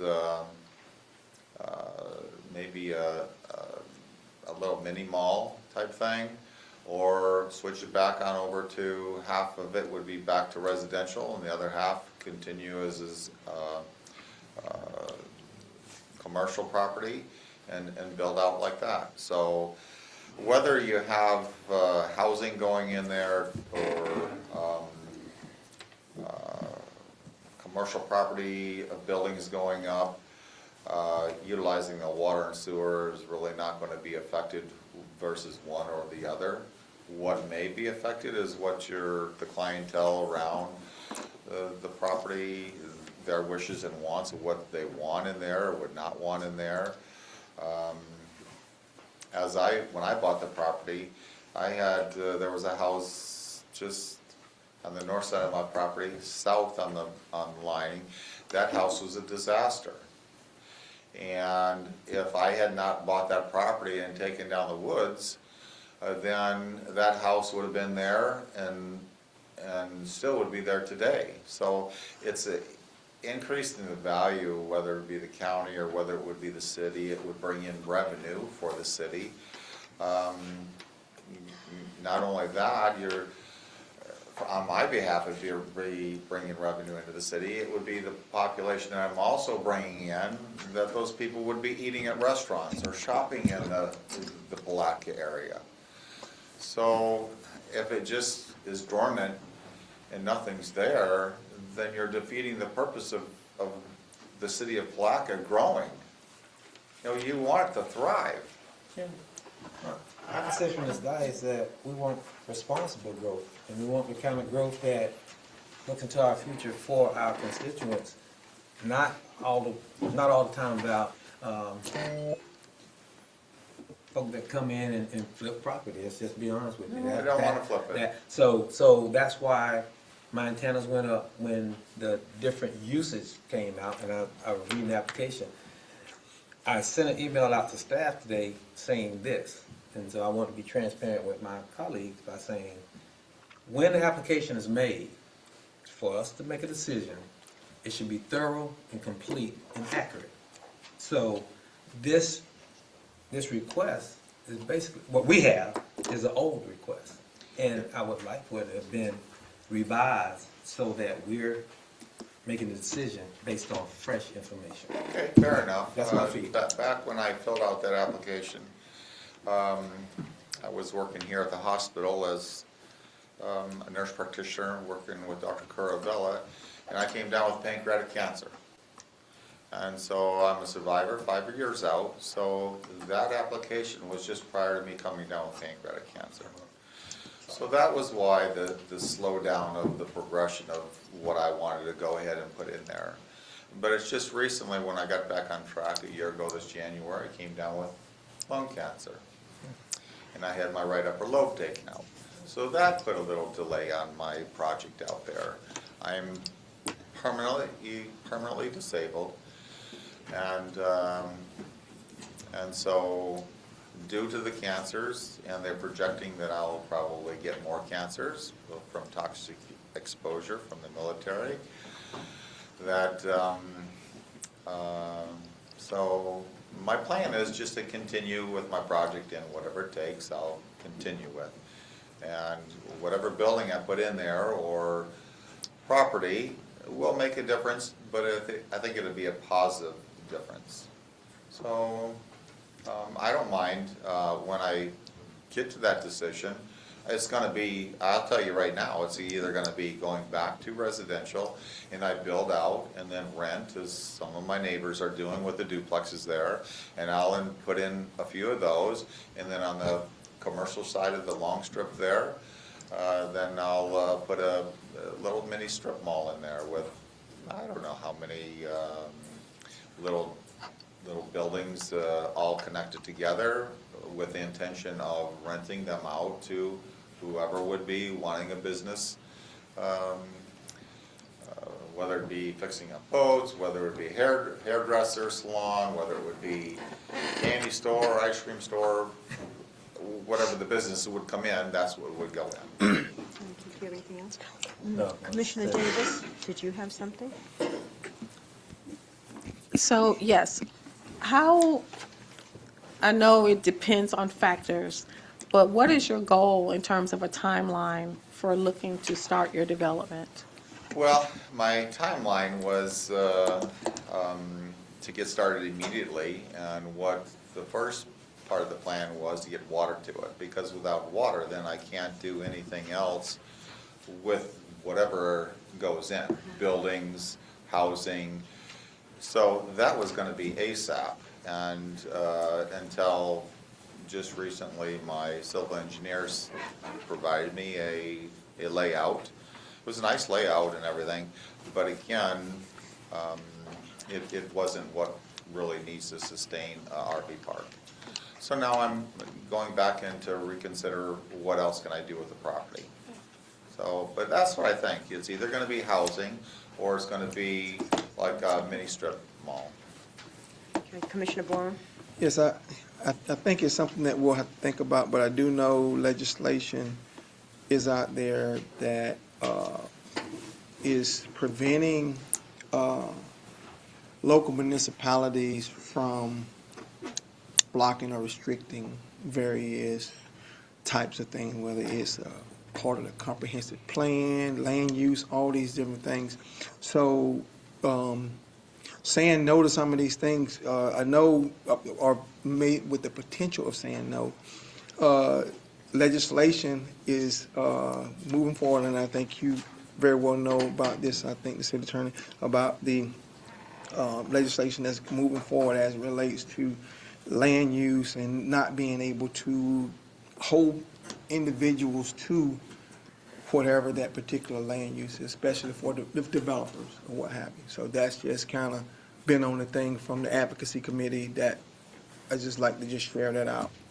Right, I believe you're talking about SB 180, where it prevents us from adopting any regulations that are more restrictive. I do need to add just some legal context here. From the annexation and the future land use map change, there is no legal requirement that the applicant commit to a particular plan.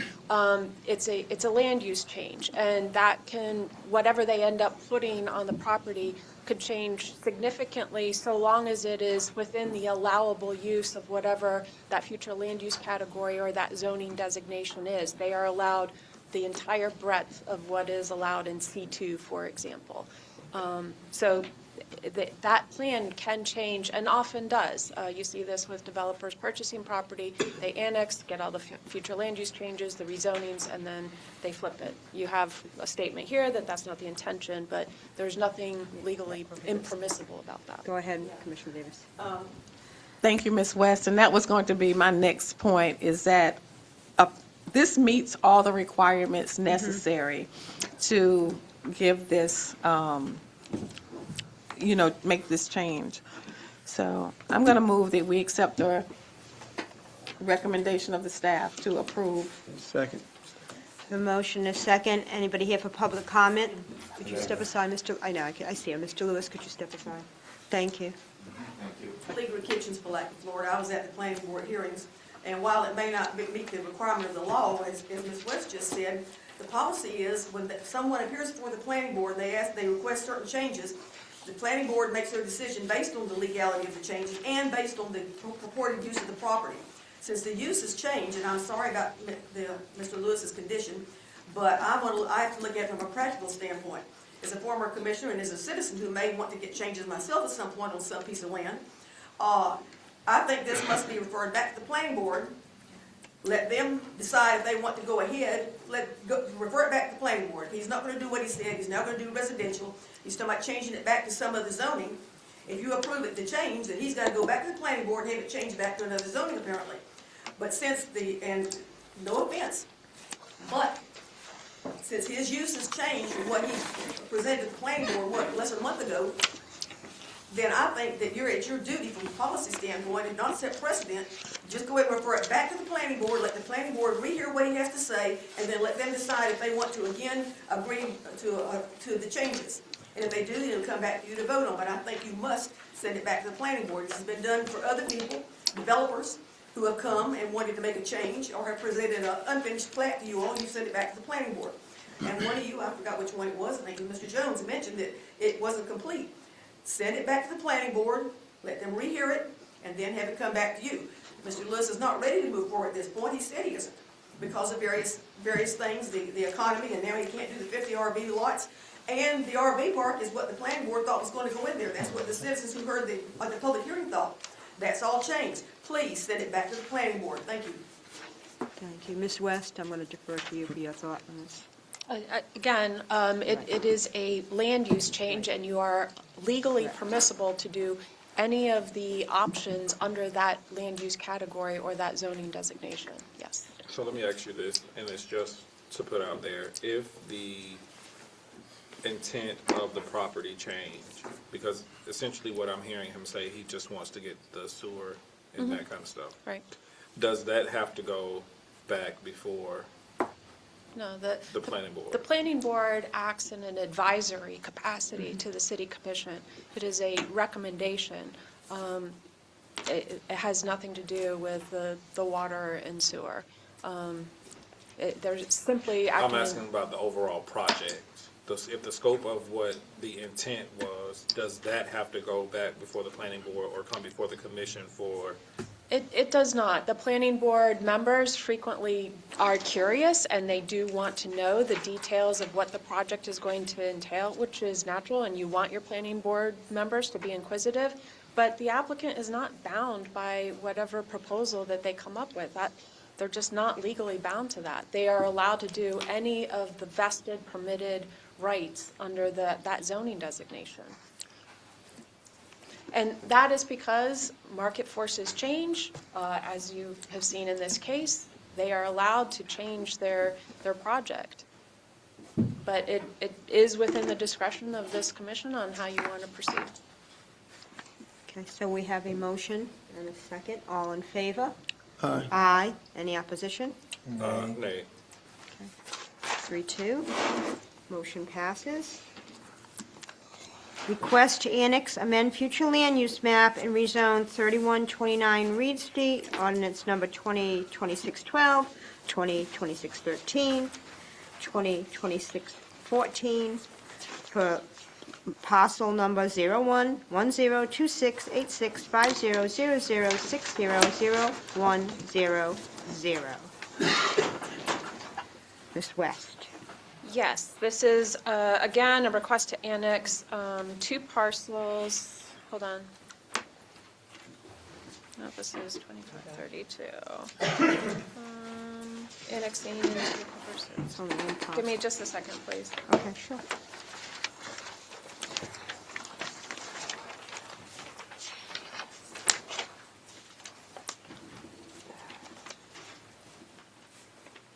Make sure I'm on the right one. 20682. Ms. Jane? I know, and I don't appear to have that file from planning. It's up on the screen if you need to look at it. Okay. And it's the same parcel. There's not multiple parcels, at Okay. least from what I read. Oh, all right. You got it? Yeah, my apologies. I don't have the file from the planning department for this particular item, but I'll just go based upon what's on the screen. This is a request to annex just one parcel, approximately 0.69 acres, into the city of Palatka, again, to connect to water and sewer. And this is for the purpose of developing a car dealership. Again, it's going to be amending the future land use map from Putnam County Commercial to City of Palatka Commercial, and also a rezoning from Putnam County Commercial Neighborhood C1 to City of Palatka Intensive Commercial C2. And the applicant owner's name is Mikhail Dejuk and Diana Dejuk. I apologize if I'm botching any names here, and I don't know if the applicant or their agent is in attendance. My apologies if I butchered your name. And could you please give us your name for the record? Yeah, I am Jason Davis, greetings, Mayor, Commissioners, and fellow city staff members. I'm Jason Davis, authorized to speak on behalf of Dr. Dejuk and Diana. You're East Palatka produce? Oh, sorry, what's that? I was just saying you look familiar, and I was just trying to figure out. Oh, yeah, I've been in the planning development place a lot, so, yeah. You've probably seen me somewhere. Does anybody have any questions of the applicant's agent? You said car dealership? Yes, used car dealership. Where's this again? 3129 Reed Street, so on the corner of Palm Avenue and Reed, right there, right by Napa. By Napa, okay. Yeah, Right right where by the Napa. little- Just a vacant lot, just grass. Right with that little. Where the Virgin Mary, Mary, where the Virgin Mary. Yeah, the Virgin Mary, yes. Yeah. I have some trucks Right now. parked there right now, if you've seen them, but I have already some trucks there, so. So y'all gonna construct a building there? Yeah, we're going to. So the first step is, of course, to get the water there, which is what we're working on right now. Eli's helped out a lot with that. I believe they're gonna do that sometime this week. They said they're gonna put in the water, which we can pull permits. I haven't started Yeah, reading yet. So what if we say no? Well, Well, there's that's also why a I'm second here. reading. Yeah, that's, yeah. I don't really know much about the process, of course, you know. Yeah. I know I think it's gonna. you behold the authority, so that's why I'm here. I guess everybody's used to us just saying rubber stamp it, so that's what it is. And so that's why I say a lot of times some information is still, some of it is present, but, yeah. I just want to know, I've seen that vacant lot for a long time Right. with that statue on there, and there's several around town. And I am glad to see that the doctor is going to do something with those lots. Right, yes. Anybody else have any questions? No? Do we have a motion? Motion to approve. Second. Oh, we have double seconds here, motion. One minute, I'm going to open it up to public comment in a minute. We have a motion and a second. Public comment, could you please, so Ms. Kitchens can come up, thank you. Illegally Kitchens, Palatka, Florida. I apologize for not having gotten back with staff sooner. But on this C, items 1, 2, and 3, Baileyville is spelled incorrectly. It's B-A-L-E-Y, and it should be B-A-I-L-E-Y.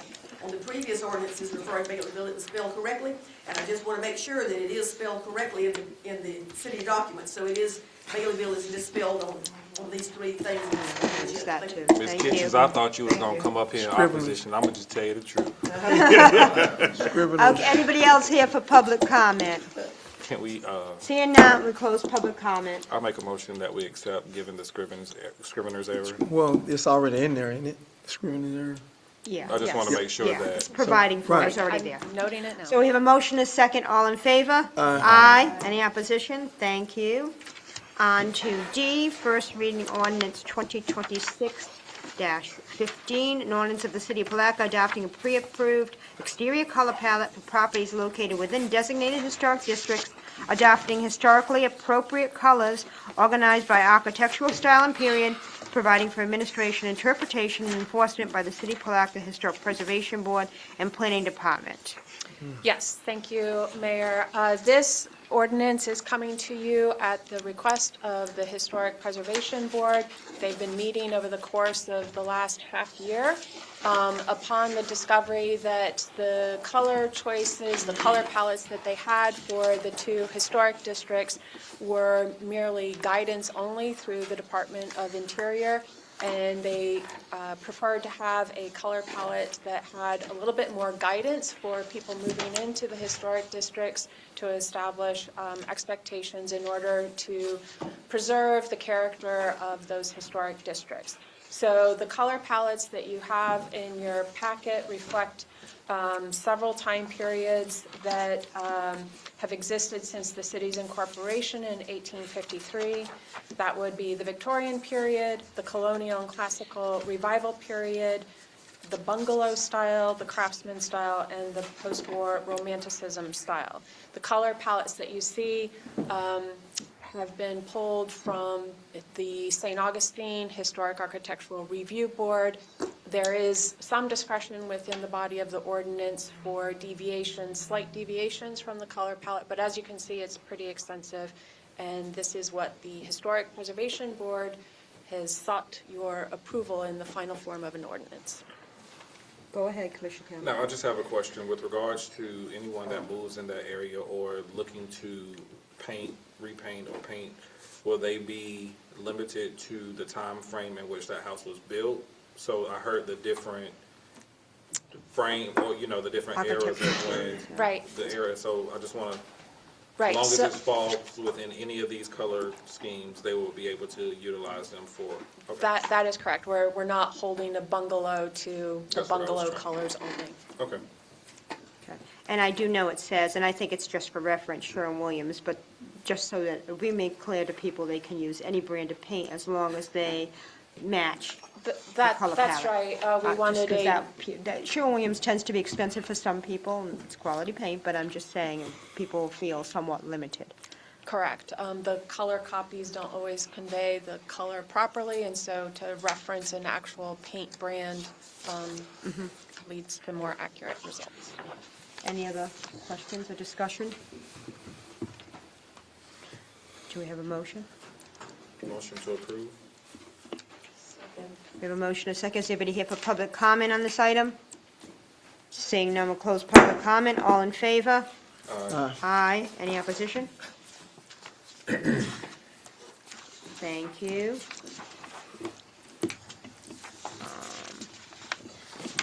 On to E, first reading ordinance 2026-16, general employee pension ordinance, an ordinance of the City of Palatka, Florida, revising Chapter 2, Division 4 of the Code of Ordinances of the City of Palatka, Florida, entitled General Employees Retirement, amending Section 2-173, Forms of Payment of Pension, creating lump sum benefit options, revising Chapter 2, Division 6 of the Code of Ordinances of the City of Palatka, Florida, entitled Firefighters Retirement Plan, amending Section 2-243, Forms of Payment of a Pension, creating lump sum benefit options, revising Chapter 2, Section 7 of the Code of Ordinances of the City of Palatka, Florida, entitling Police Officers Retirement Plan, amending Section 2-250.200, Forms of Payment of a Pension, creating lump sum benefit options, repealing all ordinances in conflict.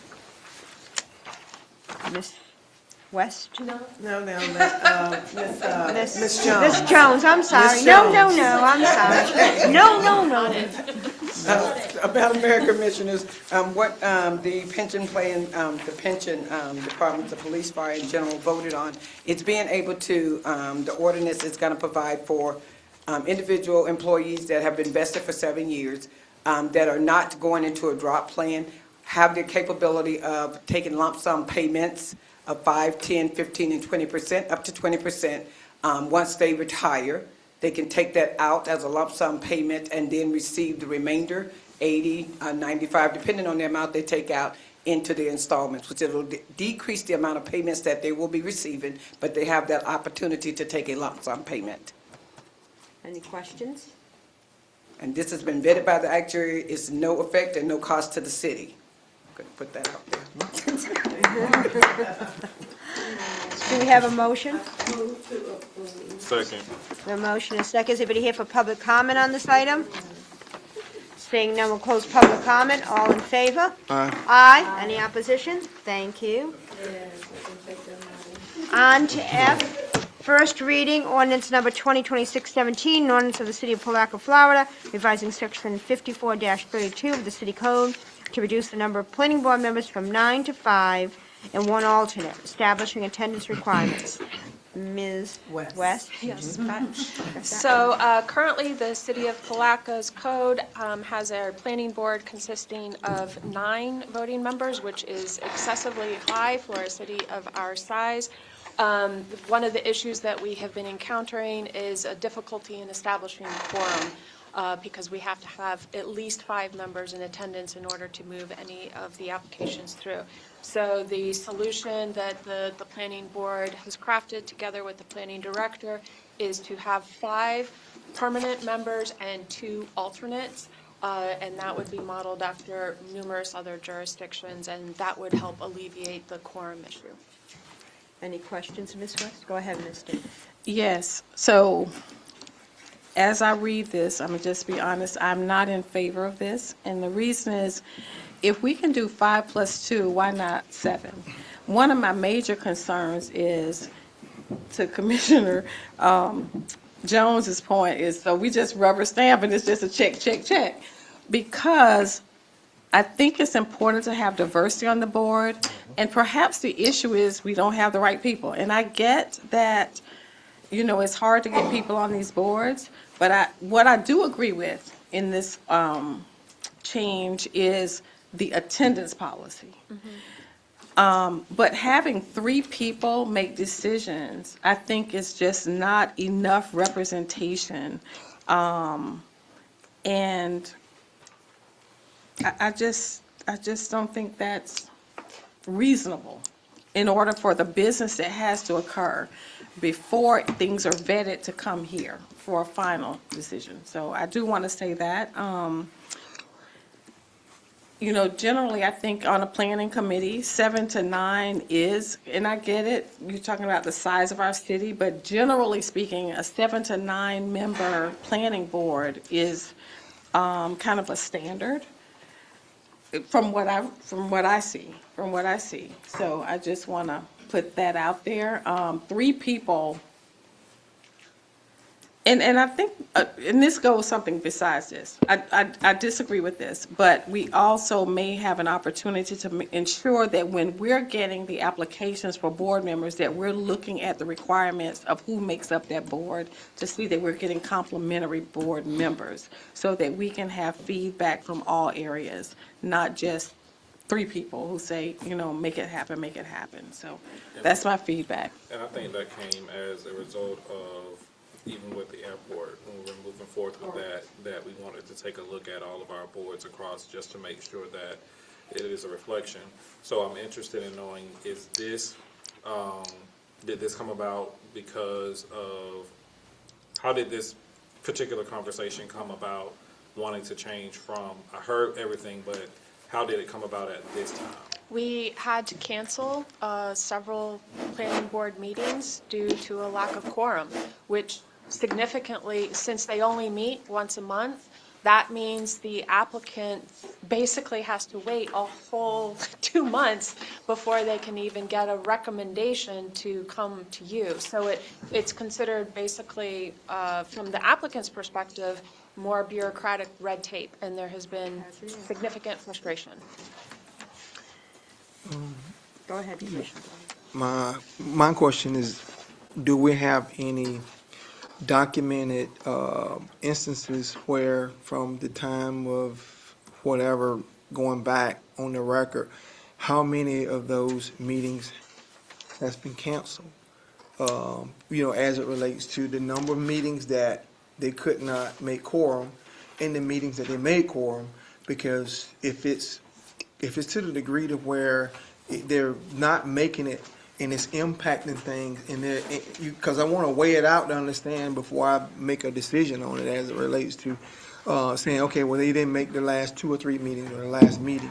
So if it's been that way since inception and they're only missing like 2 or 3 meetings or what have you, then we need to take a look at it as it relates to the overall impact of their not making meetings. I don't have any numbers for you at this time. I will tell you that I don't think that there's been a strict adherence to what constitutes a quorum in past years. I think we need, because I was a planning board member before I became a commissioner, so I know probably some of the things that you're dealing with now, we were dealing with way back when. So I understand, but I think it's an opportunity in order for us, so it doesn't appear as if we are just solely picking out one that we bring as a whole, and possibly see what we can do across the board, to alleviate, because even on some of the other boards, I know they're running into some of the issues with quorums as well. And that's just not, honestly, that's just with boards in general and not solely just with the city of Palatka. I sit on several boards where we struggle with quorum, and this type of conversation has come up. So I think in order for us to effectively just move forward with one band, one sound, that we just bring all of our boards and take up and let's address it as a whole rather than just individually. Because I think there is a lot to take in consideration that possibly could change the way or the structure of other boards as well. Did you have something else to say, Commissioner Davis? Are board members notified prior to their board and via email? And via email, do they respond? Yes, so our planning clerk, Alex Romero, is responsible for the HPB and planning board, and he does call to ensure that there is quorum and does try to follow up with that as much as possible. Got it. So we do know as much as as much as the feedback he gets when we potentially may not have a quorum, or people who say they're coming and just don't show up, correct?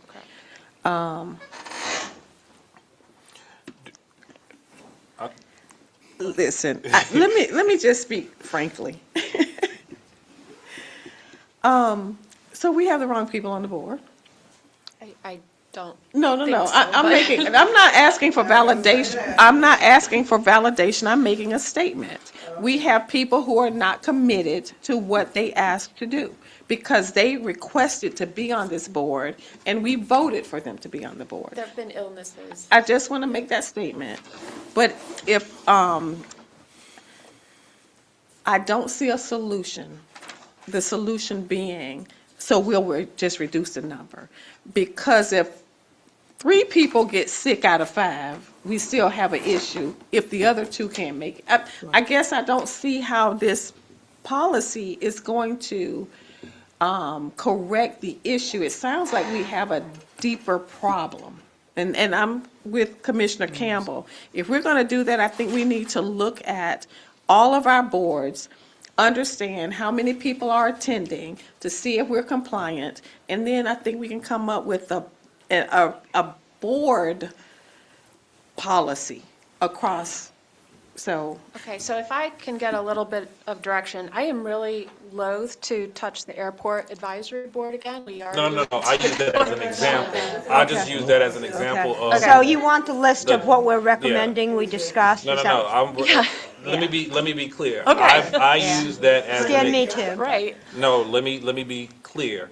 I use that as a example He was being of the hypothetical. conversation that came as a result of what we were trying to do with that board. I didn't say bring that is done, let's just get the people on there. But I think moving forward, giving what Commissioner Davis said, it gives us the opportunity just to address as a whole, because again, I know even when I was on the fire pension, like we'll have to wait until we can get somebody, and it 9 times out of 10 was me being, hey, let me just run from this school real quick. But I think that it gives us the opportunity to address as a whole the number, but it also makes us take in consideration how can we strengthen those who support, the staff that support those boards, to where I know on some of the boards, if we miss 3 meetings within a certain time frame, we're getting a letter of some sort asking us for reconsideration of our commitment or corrective action plan, because again, if you ask to be a part of this organization, this board, there is a level of commitment that is expected. So that gives us an opportunity to put the support into those that support those boards, so that, hey, if you're not fulfilling the commitment, maybe you just might want to resign, or, so those are things that we will be able to address at that moment. I think we also have to do a better job of educating the community about the value of being on the board, what that involves, to get more people interested, to make it more, the value of being on the board, the positive experience it can be, what you learn about your city, the civics aspect of it, and I don't know if we do such a good job of that. We post what's vacant, but we don't know, people don't know what's involved in being on this board, the commitment, and when you're there, what is that commitment involved? What is the expectations? Almost that onboarding piece beforehand, but a little summary about what does the planning board do? What would you have to do when you're on the planning board? That kind of thing in a very brief, succinct way, so that people know what they're diving into, because I think sometimes people think it's a good idea to volunteer and then find out, ooh, I really don't like this, so I'm just not going to show up. Go ahead, Commissioner Davis. I have another question. So I know we voted tonight on the consent agenda, but prior, there was one vacancy on the planning board, which tells me there were 8 people, right? My question is, if we have a 9-person board and it is not filled, how are we calculating quorum anyway? The only way you can calculate quorum that is legally acceptable is the whole board. number, That's the which is point. 9. Correct. You have to have a majority in attendance, which is 5. That's correct. I just wanted to get that on the record. I do know that answer. So my point is, we have a bigger board situation. Last year, we asked that this board process be looked at anyway. But is that, I guess my other question is that the only board that's having issues with quorum and making decisions? And I'm saying that kind of tongue in cheek because I do recognize the impact of the planning board, which is different from the tree committee or, something else. But is planning board, I mean, we have the Board of Zoning Appeals. We have 3 vacancies. Yeah, that So- board hasn't met in years. I can tell you, I have not even heard of it happening. I agree. Yeah, So my remember point that. is, if I'm going back to, I don't like to piecemeal things. And, I think that's what Commissioner Campbell was saying, and not to put words in his mouth, but that's what I'm saying. I just don't want to, I understand the impact of planning board, but I just don't believe that lowering the number of members is the answer to address the solution, to address the issue at hand. So unlike your other boards, like your Historic Preservation Board, your planning board members are acting in a quasi-judicial capacity. And so their decisions, items cannot move forward until they go before the planning board. So if I can get some direction, if you want me to take a stab at revising this draft ordinance to only have an attendance policy in place, to reduce the number to 7, if I could get some direction on specifically the planning board because of its critical crucial. role. Well, I'm sorry, go ahead. At this point, what I'm saying, I'm good. We absolutely need an attendance policy, for sure. A quasi-judicial board, and that's the point I'm making. So when we get applications up here as recommendations, then we got to do something differently than rubber stamping. Because if they don't know the requirement or what they're impacting, the number is, I don't see decreasing that as the answer to addressing that. I hear you. I do hear you that what it's impacting, but I just don't think that's the solution in and of itself. I think, again, Ms. West is looking for direction because it is such a crucial board that we need to give some idea of how this should go forward or not. Well, what I would make a recommendation is if we get a couple of alternatives, alternates for that to help try to backfill those individuals. And from what I heard, you were saying that some of the individuals may have had illnesses that caused them to not make the meeting, that didn't meet quorum. So I just couldn't see from that regard to be able to just start making a reduction if it just was pending on illnesses as opposed to, just the board has been working for how many ever years. But I think we need to keep a better roll call or whatever absentee list, and understanding to know how these meetings are making quorum.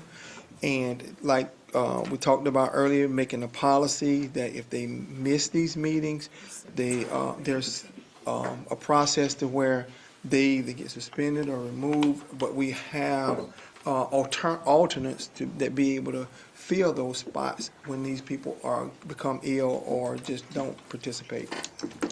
Can I ask a question, please? So therefore, is the direction that we kind of keep the policy as it is and try to develop alternatives to increase the attendance To at this point? get some people to be on deck to just have, that, I mean, that was just mine. I don't know what the rest of the commission would think, but that's just my recommendation. Commissioner Jones, I gave the recommendation of, we need an attendance policy.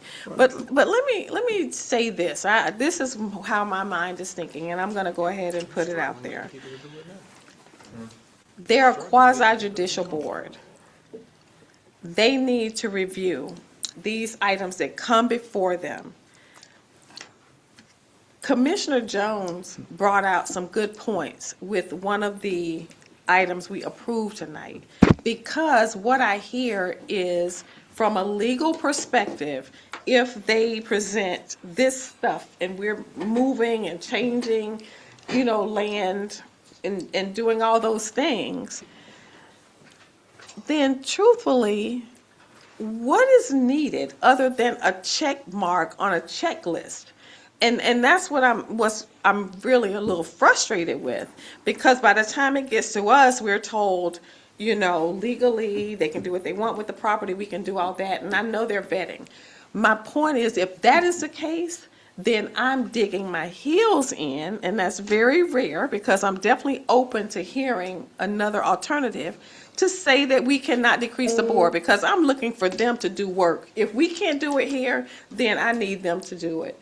And I don't want to, I hope I'm not misstating, but again, I'm not a fan of rubber stamping. I feel like there are times we get things here to make a decision on that our hands are tied because legally they've met the requirement. And at the end of the day, we really just gotta do what we do. I mean, we could vote no, but what I'm hearing is that we really don't have anything to stand on to vote no if a person wants to move land or move it to different areas. And so I need to clear all that up for myself, and that's all I can say at this point. Okay, so, go ahead. Are you on, Commissioner Jones? No, I agree with what was said, with the exception of these are volunteer boards, and we're talking about attendance and attendance policy. Life happens, you guys, and people gonna miss. And if you go, give them a nasty gram, say, hey, you done missed, what you gonna do? Are you gonna attend the meetings or not? I don't think anybody's probably abusing not coming to the meeting. And we already don't have enough people as it is. So I would suggest, my suggestion would be, we'll leave it as it is, encourage better attendance, because you don't want to push people away where we won't be able to fill it.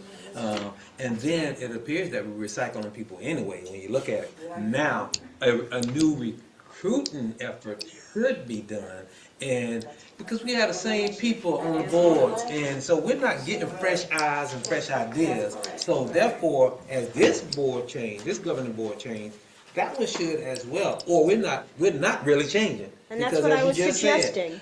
they're doing the same thing. They're approving, and to get to us, all we can do is approve, because we're relying on them solely to bring fresh information, correct information, accurate information to us. And then maybe we'll feel better about giving them stamp of approval when that happens. I agree. That's why I stated bring it so we can address, because there's a policy that needs to be addressed. So I wholeheartedly agree. That's why I wanted us to address it as a whole, because there are more layers than just the number of members. There are things that we still have to address as a whole with regards to, even with the mayor and her agreement with some of the things that she said, it still needs to be addressed. So with all that said, Leave it the same. This is what I heard. leave things the way they are for the time being and have a workshop? Yes. Yeah. I'm gonna ask, I'm gonna have you come on, Mrs. Kitchens, I'm sorry. It's going on a little bit. Come on up, Mrs. Kitchens. I knew you, I have your card, I knew you were coming up. Allegra Kitchens, Palatka, Florida. I have been actively involved in the planning board for the past 23 years. I got involved with it in 2003 when something went on that I was unaware of until almost the last minute. Since then, I have watched it very closely. I've spoken out at meetings, I've appeared at meetings, I've been asked to be on the planning board. So far, I've resisted. I might change my mind, haven't decided yet. However, there's an old saying, if it ain't broke, don't fix it. This planning board has 9 members. The particular problem is one member whose name will go unmentioned. You all know him. He's been frightfully ill since probably October. He can't do his job at the radio station. He's had heart attacks, surgery, you name it. He's seriously ill.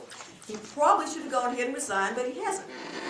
I know of one meeting last year that I attended every one of them except maybe 1 or 2. I came to the meeting fully prepared to be there for 6 hours, and thankfully there was not a quorum. Everybody was relieved. We went home. Then the planning board met the next time.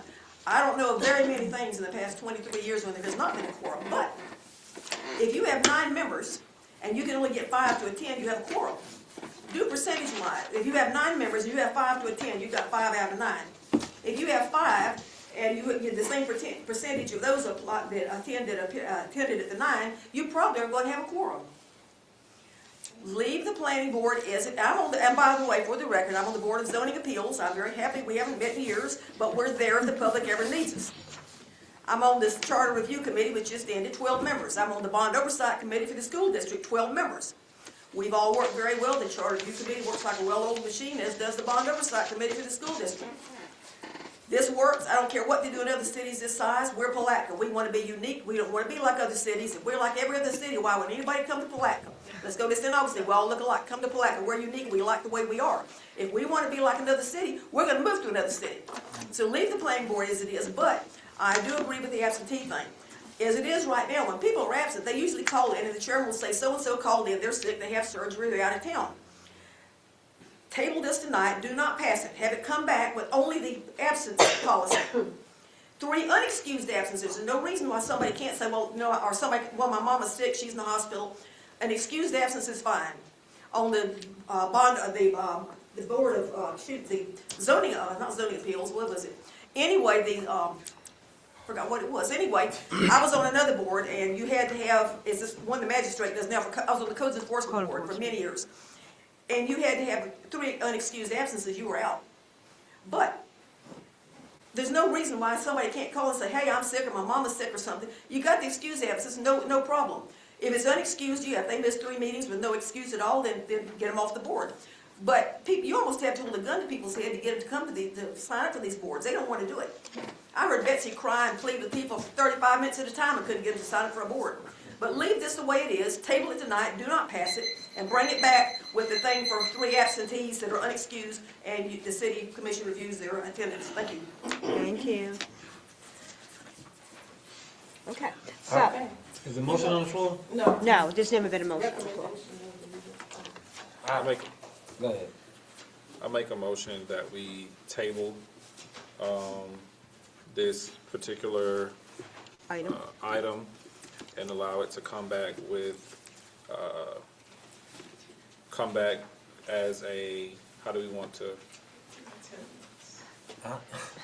Table the item, it will remain the same, and we will, at a workshop setting, discuss all of the boards. Well, why would we bring it back if we said that we didn't want to change the number? We don't want to reduce the number, so there's no need in bringing anything back. Just leave it as it is and deny this request. This item. Second. Motion is second. Any other further public comment? Seeing none, we'll close public comment. All in favor? Aye. Aye. Any opposition? Thank you. On to commissioners' comments. Commissioner Campbell.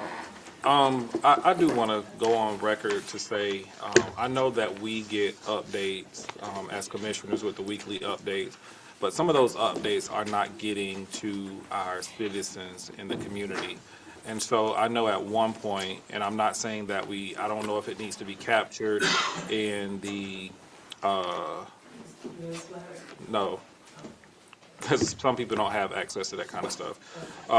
If it needs to be captured in your report, but there was a point that we were actually hearing directly from department heads reporting in a commission meeting so that our citizens would be able, we totally missed that we got a new fire truck.